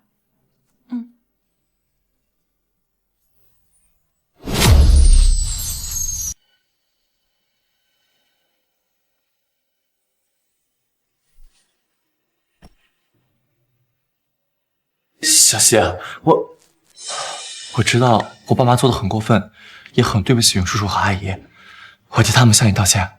但是你一定不要走出这儿，你离开这儿，处境只会更加艰难。陆昭，你愿意帮我个忙吗？什么忙？你说，只要我能做到，我一定帮你。把我送回医院吧。你要去找诺兰？我不是还想跟他继续纠缠，只是他帮我联系的医生确实是眼科界的权威专家。你妈妈刚才说的没错，一个眼盲的残疾人确实会拖累别人。我不想这样子，我想治好眼睛。那如果诺兰再次找上你，只要能治好眼睛，不管他出于什么目的，我都不在乎。反正我也没有什么可失去的了。你就这么确定诺兰找的医生可靠？我其实不是相信诺兰，我只是相信那位眼科界的权威专家一定会对他的病人负责的。好吧，我也确实了解过这位医生，世界范围内确实找不到比他更好的眼科专家了。不过，你想说什么？雨欣，你刚刚说你和顾莫宁分手，是为了保护他，他现在已经事业有成了，那你为什么不把实情告诉他，解开你们之间的误会呢？或许他出于愧疚，能停止对你的报复，甚至能弥补善待你呢？真没想到，这种话会从我的嘴里说出来。不用了。为什么？我现在已经不期待任何人对我抱有最纯粹的真心了。顾莫宁他报复我，到底是出于之前被伤害的自尊，还是真正是因为商业利益？谁知道呢？我也不想验证，也不想知道结果了。好，那我现在送你去医院。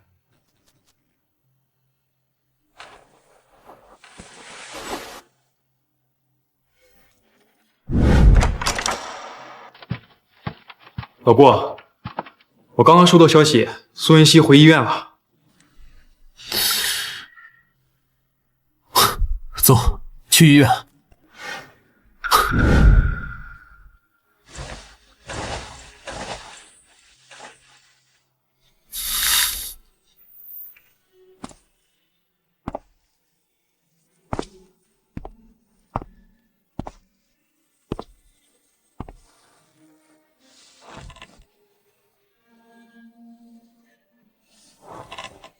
刚刚问过医生了，苏云熙明天做手术。帮我去趟收费处，把他需要的费用预存进去。怎么？你怎么不进去？手术前不宜激动，我就不刺激他了。他到底是不是真的在意你，还不一定呢。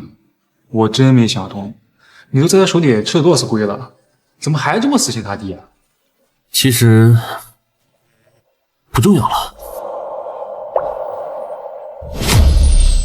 我恨了苏云溪6年，这意味着从始至终我都没有放下过他。看出来了。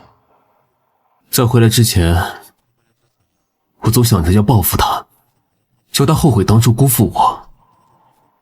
但后来，我发现我根本见不得他受委屈。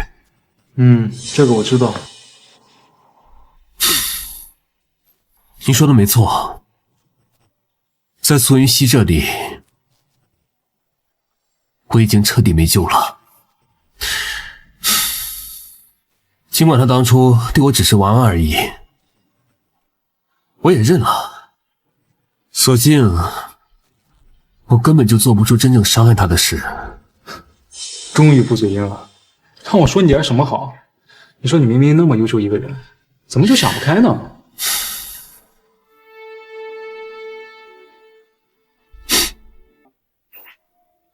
喂，什么事？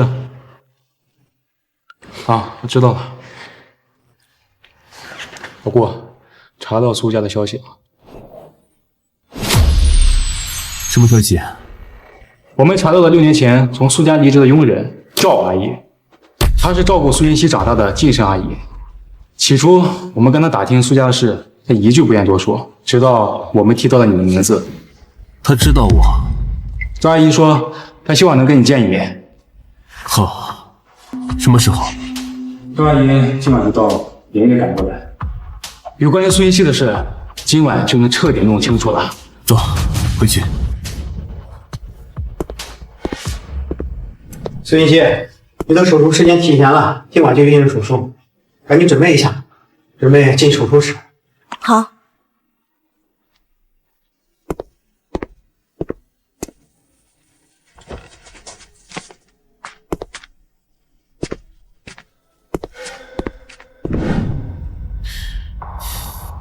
帮我问一下，人还有多久到？大哥，15分钟之前我已经刚问，2个小时之内你已问我8遍了，催这么急，C 的油门都快踩到底了。等等，那就先别问了。啊？这种时候安全为重，不能出任何岔子。我去开门。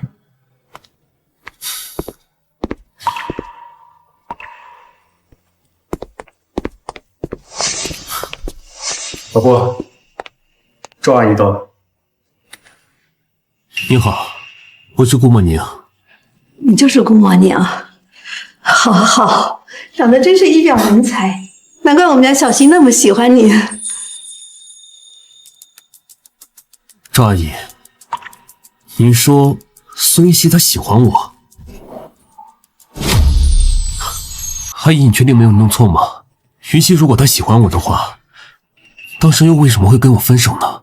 没错，当年我离开苏家之前，顾莫宁这个名字，小溪日日在我耳边念叨，我怎么可能搞错？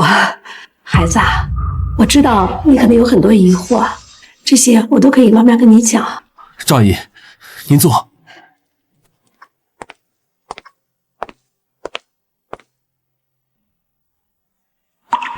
阿姨，您能告诉我关于6年前的一切吗？1年半以前，小溪的父母还没有离开的时候，我发现这个我一手带大的孩子每天都格外开心。在我的追问下，小溪偷偷告诉过，他也爱了他喜欢的那个人，叫顾莫宁。他提起我时，他开心吗？那段时间是小溪脸上笑容最多的时候，我只是看着他，就能感觉到他很幸福。可惜，小溪的快乐持续了不到半年，他们家就遭遇了巨大的变故。小溪的父母突发车祸，性命垂危。他的二叔苏连成带着一众股东在抢救室外宣称要接管苏氏。那个时候，苏云溪和老顾还没有分手。没错，小溪是个聪明的孩子，他知道苏连成居心不良，他甚至怀疑他父母的车祸到底是意外事故还是人为造成的。只是这件事没有证据，再怎么怀疑也没有用。顾莫宁，我们分手吧。苏一溪，我是你的备胎吗？备胎？你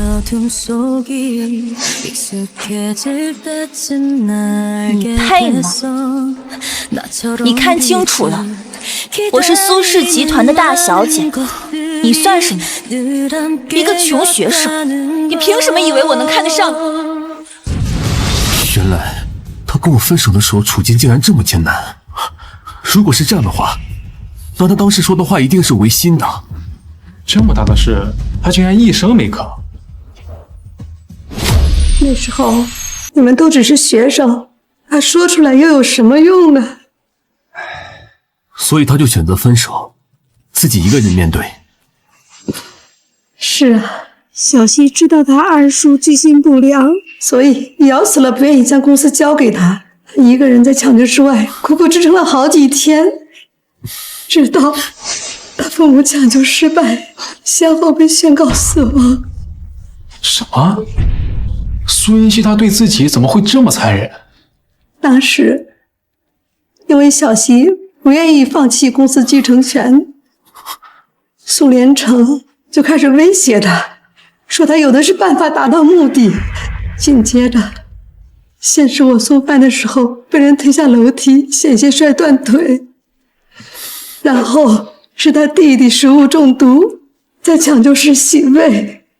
小溪意识到，因为他身边的人都已经处在危险中。那天小溪抱着他年幼的弟弟，哭着跟我说他好害怕，他不能想象他二叔到底能做到什么程度。那时候小溪他也只是个刚成年的孩子啊，他没有能力和二叔对抗，他又不甘心将父母的公司轻易拱手让人，他更担心自己身边的人受到伤害。于是他选择了一个最傻的方法，他赶走了身边他所有他在乎的人，自己一个人去承受这一切。所以他把弟弟送到国外上学，把您辞退，然后又用最决绝的方式跟我分手。我原本是不愿意走的，是他联系了我老家的亲属来接我走。我走那天听到他在跟你通话，他约你晚上见面，他声音那么平静。事实上他明明手已经抖得都拿不住手机了。竟然是这样，都怪我那天晚上为什么就一点不对劲都没有察觉到呢？没错，不怪你。小溪是个要强的孩子，他既然不想让你发现不对，他肯定会隐瞒的滴水不漏，彻彻底底。这些年我一直都放心不下他，我总在想啊，这孩子这些年到底过得好不好？他和他喜欢的男孩子有没有解除误会？所以我一听到你的名字，我立刻就决定一定要来见你。好孩子，小溪告诉我，你是他见过最优秀的人，无论做什么都非常出色。他还说你一定会成为非常厉害的大人物。今天我见到你，我相信小溪的眼光没有错。我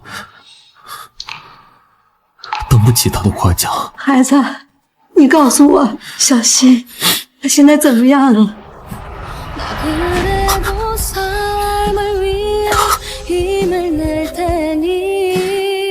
对不起他。赵阿姨，云溪的情况由我来跟你详细聊吧，让老姑冷静些，我们去找个咖啡厅坐一下。好。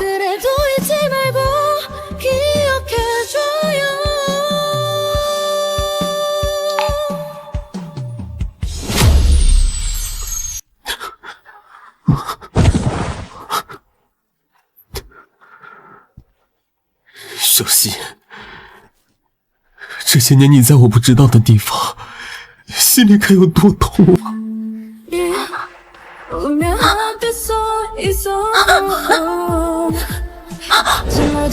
谢谢。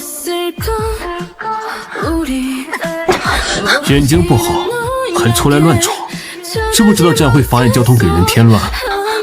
对不起，对不起，我不是故意的。6年前，你当年的骄傲哪去了？成了这副模样，让我连怨恨都显得多余。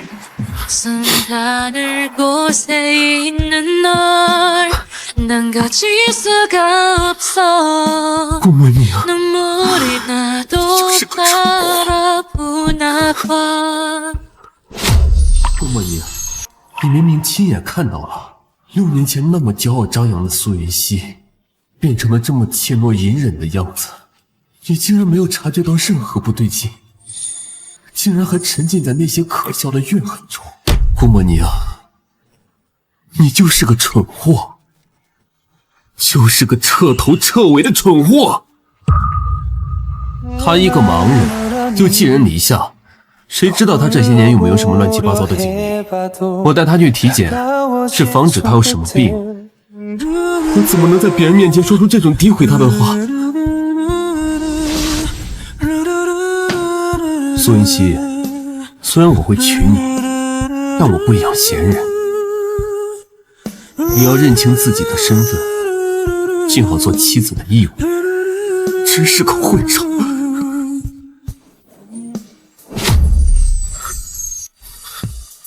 现在给我换鞋。好。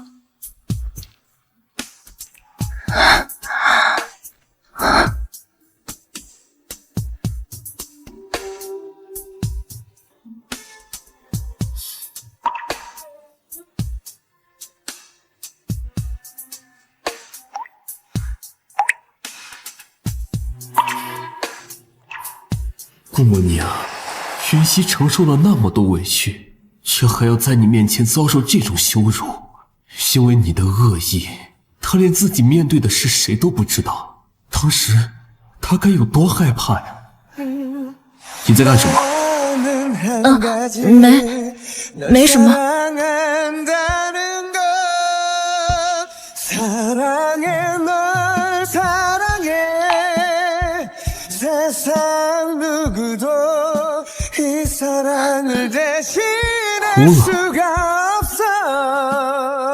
你一个瞎子，跟着我有什么好委屈的？小溪在这个家，连一句善意的话都没听到，也难怪他会失望离开。难怪他会失望离开。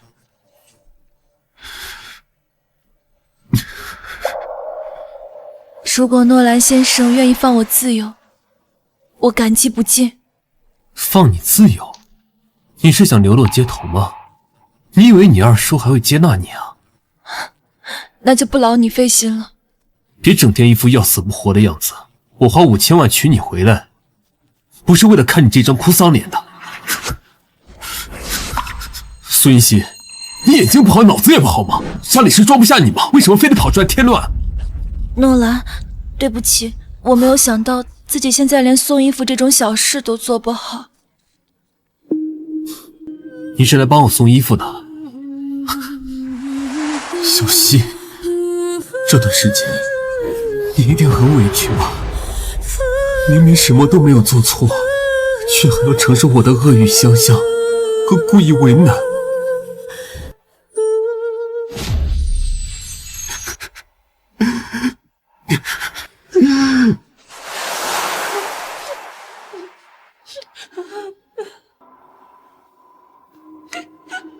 诺兰，我可以求你一件事吗？我想跟你借点钱，有急用。求我？你想怎么求？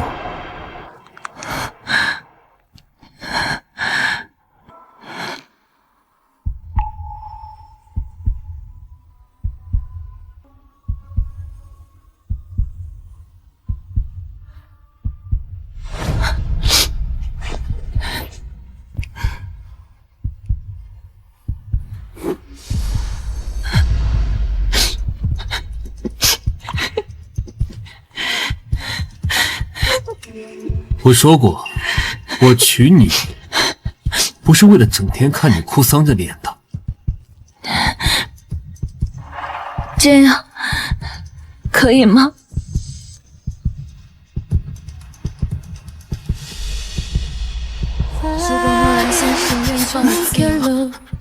我记不见。孙熙，你眼睛不好，脑子也不好。小溪，明明什么都没有做错，却还要承受我的恶语相向。老顾，我刚刚接到医院那边的电话，云溪的手术时间提前了，现在他已经做完手术了。走，去医院。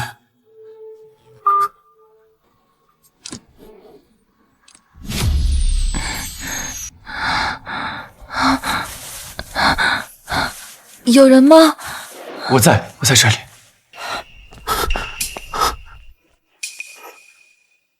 手术成功了吗？苏小姐，你就放心吧，手术很成功。你就放平心态，保持心情愉悦，过几天就可以拆纱布了。真的吗？那真是太好了，谢谢您，医生。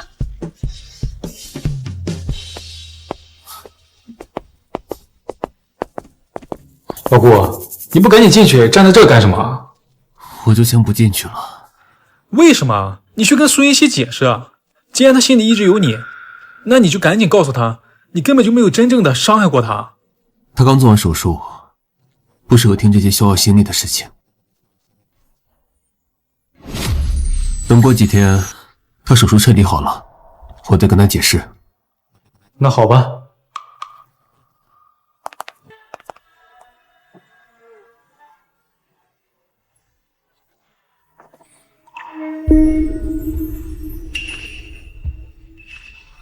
云溪，你怎么样？陆长，我能看见了，我能看见了。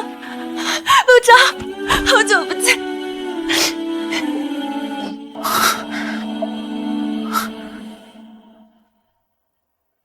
苏小姐，你的视力刚刚恢复，注意近期尽量不要流泪啊。好，我不哭，我忍住，我不哭。复明了，太好了。小溪，不知道下次见面的时候，你会对我说出那句“好久不见了”。小溪，要是我早点发现这6年错过的真相，刚刚你在里面拥抱的人，是不是就会是我了？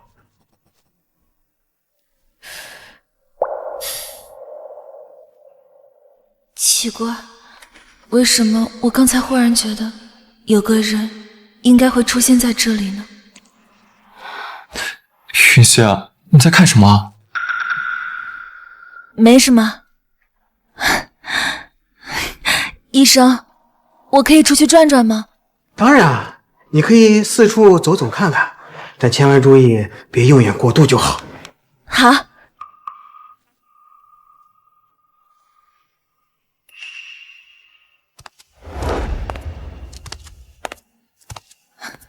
苏云溪，你在期待什么乱七八糟的事呢？你现在终于复明了，可以重新过好这一生了。小溪，你之后有什么打算？我打算尽我所能，把之前失去的全都拿回来。6年前那场意外来得太突然了，加上我年纪小，才让二叔他们插了空子，夺走了苏氏。以后我要继续我的学业，好好提升我的商业能力，慢慢积累经验，直到有一天能把苏氏重新夺回来为止。好，只要是你想做的事儿，我都可以帮你。不用了，这段时间你一直陪着我，我已经很感激你了。这么客气吗？我妈说的话到底还是让你介意了，是吗？其实我理解陆阿姨的。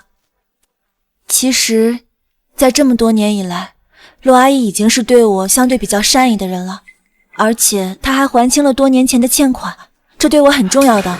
小小希啊，你现在复明了，我爸妈他们绝对不会再对你有任何偏见了。陆钊，我在陆阿姨面前承诺过，我不会跟你在一起的，我是认真的。我知道了。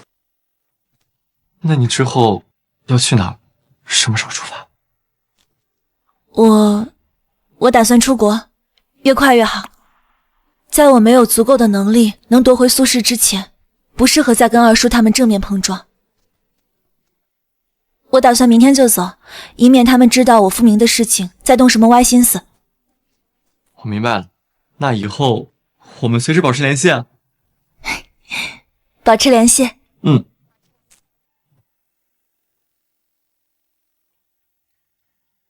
老顾，你可真能沉得住气，竟然能忍到今天才正式跟苏云熙见面。快看我一眼，我今天这身可以吗？可以，放心去吧，一会儿我帮你作证，一定把事情解释清楚。好，走。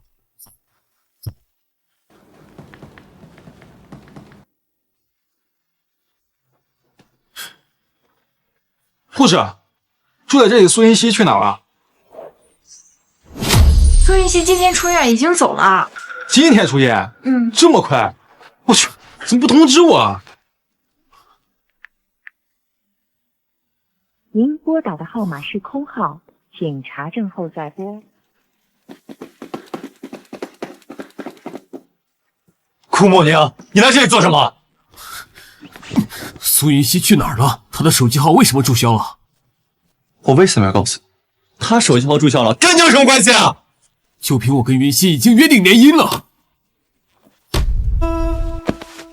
陆总和云熙的联姻是和苏连成达成的合作吧？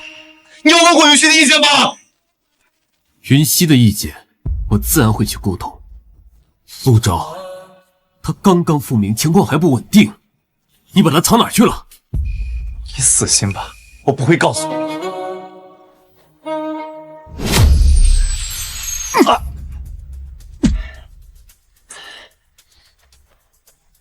干什么呢？顾莫宁，你休想从我的嘴里得到关于云熙半个字的信息。你想见他，你死心吧！我告诉你，就算没有你，我也有的是办法找到他。陆钊，你以为你这么做就真的在为云熙考虑吗？怎么？难道我要把云熙交给这种两面三刀，一边带他回家，一边打他苏氏小人吗？你看到的都不是真相，顾总从来没有伤害过云熙半毫。我没时间再听你们在这里胡言乱语。陆钊，你还要耽误苏云熙到什么时候？你说我耽误云熙？云熙被你们蒙在鼓里这么久，如果不是我，你们还要把他拖逼到什么时候？你这种卑劣小人，你有资格指责我吗？你没有耽搁小希，那请问，在我想方设法帮小希复明的时候，你做了什么？你不顾小希即将手术，将一切捅到他面前，还让他在术前离开医院，你这是在为他考虑吗？你知不知道，给云熙动手术的眼科专家是顾总捐了一所研究院，包专机专门请过来的吗？你不过是发现了我和苏氏的一些浅显关联，就自以为抓住了把柄，跑到小希面前找存在感。但你有没有想过，苏氏现在是苏连成把持，我这么做是为了帮他。我怎么知道你们说的是真假的？你再怎么不愿承认，也改变不了你为了在他面前抢风头，不顾他处境的事实。我没有。那请问，小希家中出事的时候，你又做了什么？6年前，你的家境和起点比我强上太多太多。但凡你真的愿意付出心力想帮他，今天和他联姻的，轮得到我。你不是消息挺灵通的吗？那你有没有打探到，如果不是顾总出手，云熙就要被他那个二叔嫁给吴氏60岁的老头子了？你说什么？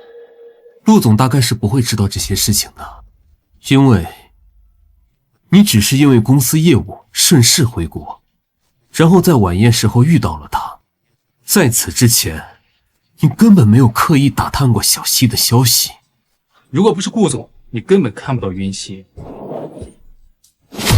从知道他处境的那一刻起，我就没打算看他继续落魄下去。你呢？捂着耳朵蒙上眼睛，装作不知道他的苦难，然后靠着挑拨离间这种阴险手段，就想要从我手里抢走他。你做梦！6年时间，我白手起家，从一个普通学生成为今天身价超你们陆家100倍的投资人，不管是能力还是对他的心意，都比你拿得出手100倍。你知道你和顾总最大的区别是什么吗？顾总嘴上说的再狠，但绝对不会伤害云溪半分，而你态度上一往情深，却全是耍嘴皮子，从来没有真正的站在云溪的角度上为他考虑过。我告诉你，我有的是耐心挽回他。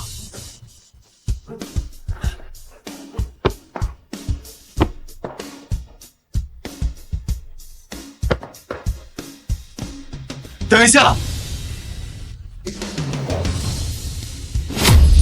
等一下！我承认我是个什么都没有付出，想靠着卑劣手段拿下小溪的小人。抱歉，我不知道你之前为小溪付出了那么多。小溪已经明确拒绝过了，而且他拒绝你是为了保护你不被苏连成伤害。不好意思，这件事我们自己早就查出来了。你确实比我更适合小溪。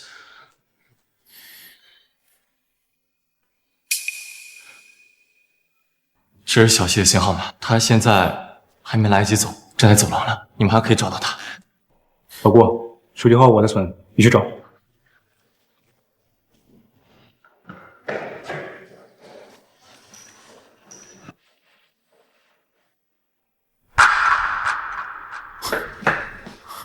小溪，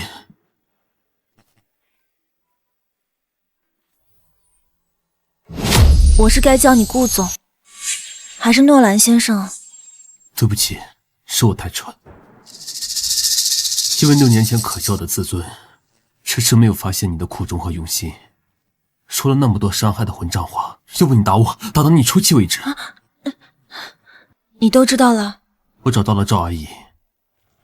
很好，既然你都知道了，那你应该明白，我从来没有亏欠你什么。我知道，在这段感情上是我有亏欠。我也不觉得你亏欠我什么。过去你报复苏轼，可苏轼的管理权不在我手里，所以我没必要跟你计较。更何况后来弟弟的事情你也帮了我，我们扯平了。小溪，你能不能不要故作坚强啊？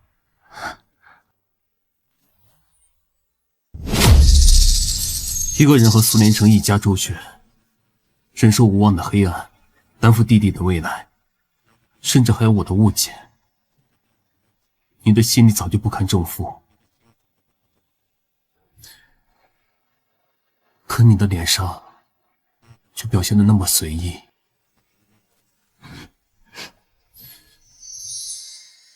别哭，你的眼睛刚好，不能流泪。我之前忍住不见你，就是怕惹你难过。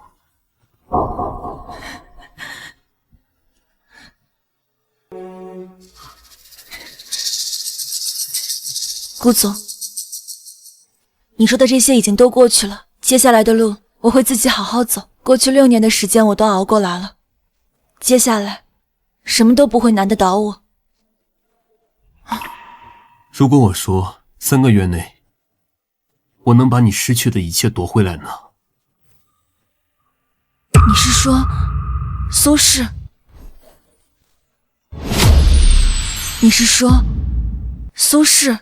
你应该知道，利用我是你夺回苏轼、报复苏连成最快的方式，不是吗？你为什么要帮我？我帮你是有条件的。3个月内，我要你以助理的身份待在我身边。但你放心，我不会让你做什么违心的事情。3个月后，去留随便。小溪，我知道，过去6年的经历让你难以相信除了自己以外的任何人。既然这样，我就用这3个月让你看到我的心意。以他今时今日的地位，如果他能帮我，绝对能让我少走至少10年弯路。但是，我怎么确定你没有什么算计？我会和你签署协议，3个月后，如果我没有办法把一个苏氏完整的交给你，那么我将按照苏氏巅峰时期的市值，折现赔偿给你。听起来，我没有什么理由可以拒绝。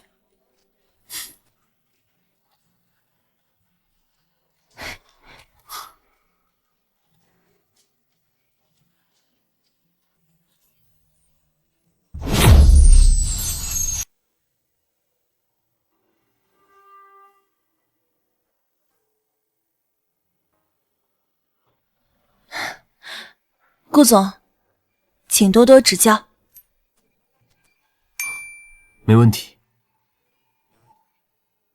哦，对了，我这儿有一些苏氏的项目进场，我给你看看。好。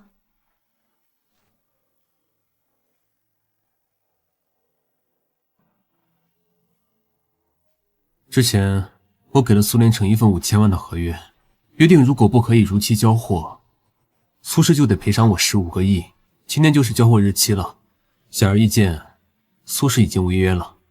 也就是说，苏氏现在欠你15个亿？你该不会是打算3个月之后给我一个空壳公司吧？别紧张，沉住气。你别忘了，我们签的协议里面可是约定了，3个月之后我会给你的，一定是个正常运转，市值不低于巅峰时期的苏氏。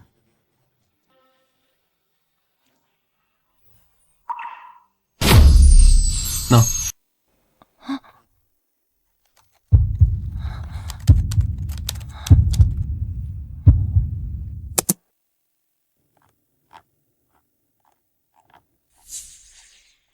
这是苏氏现在所有商业项目的合作进程。你怎么会有这么详细的数据啊？这段时间，这笔15亿的违约金项目已经让苏联城焦头烂额了。由于他联系不上我，所以他开始低价签单下项目，试图盘活资金链。但是呢，他太着急了。苏联城所有合作的公司也全都有股份。他很快就会发现，这些项目他全部没有办法在规定时间内完成。唉，这样一来，苏氏欠你的违约金很快就会从15个亿滚到50个亿，即便是巅峰时期的苏氏也负担不起。所以你现在只要打几个电话，苏氏就会彻底破产。你为什么要这样做？现在这种情况，苏氏最着急的，除了苏联城还有谁？这还用说，所有跟苏氏有关联的人，不管是股东还是职员，肯定避免不了要受牵连的。所以我们的机会来了。什么机会？你自己看。这是你暗中接触了苏氏所有的股东，他们现在都在抛售苏氏的股份。不错，但以苏氏现在的处境，根本没有人愿意接受。所以你很快就能以很低的价格把苏氏的股份给收购下来，这样1周之内你就会成为苏氏最大的股东。所以只要你愿意的话，半个月之内你就能把苏氏完整的还给我。但我要做的不止这些。这个叫赵天的股东，你还记得吗？当然记得，他是苏联城的心腹。他这个所谓的心腹，欠了9位数的赌债。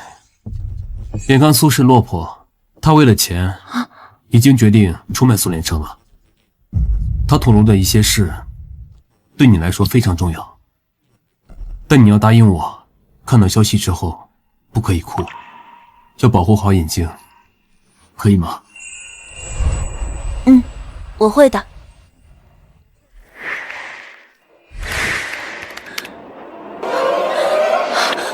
这是苏连成当初雇凶杀害我父母，还派人暗害我的证据。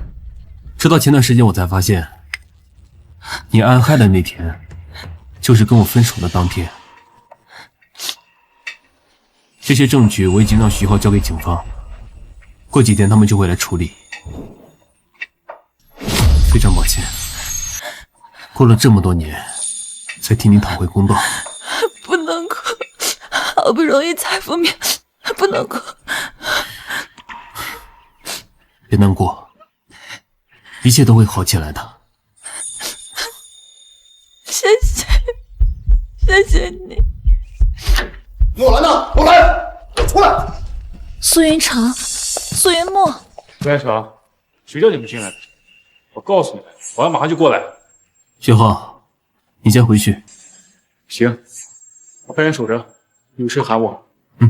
苏云溪，你能看见了？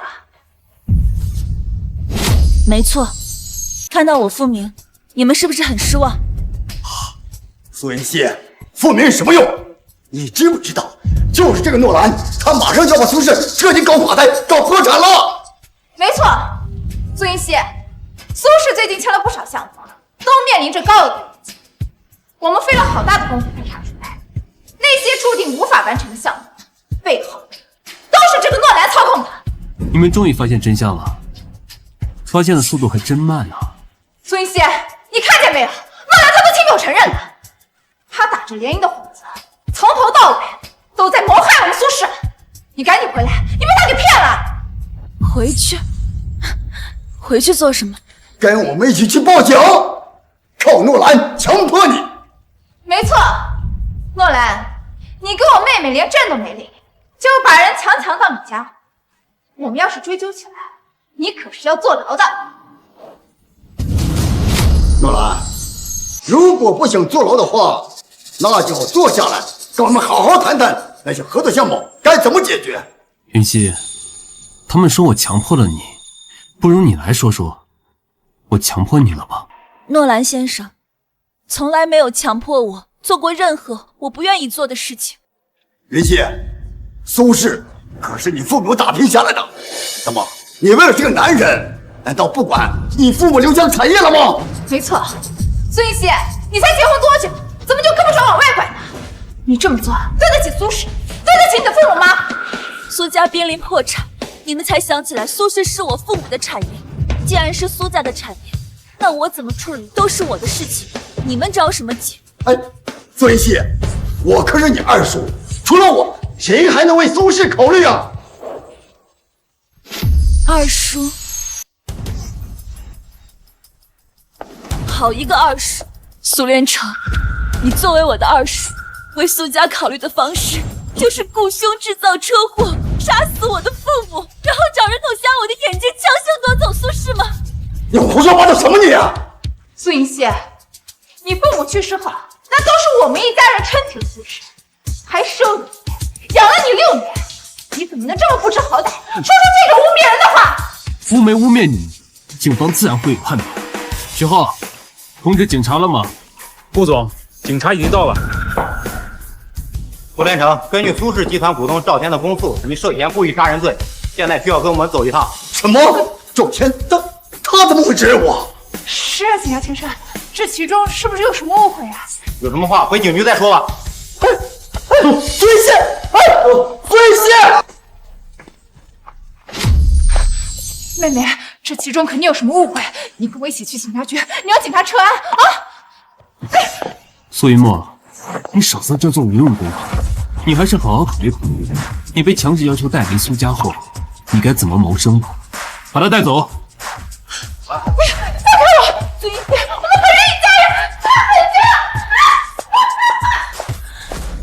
夺回苏氏集团绝对不是短时间内能完成的。莫宁，你很早就开始计划了，对吧？是。我原本只是想帮你夺回苏氏，后来才知道苏连成害你的事情。还好之前做足了准备，才有机会趁机搜集到所有证据。所以你表面上在欺负我，其实背地里一直在帮我做打算。我怎么可能舍得欺负你呢？从以前到现在，不都是你说什么我都听了吗？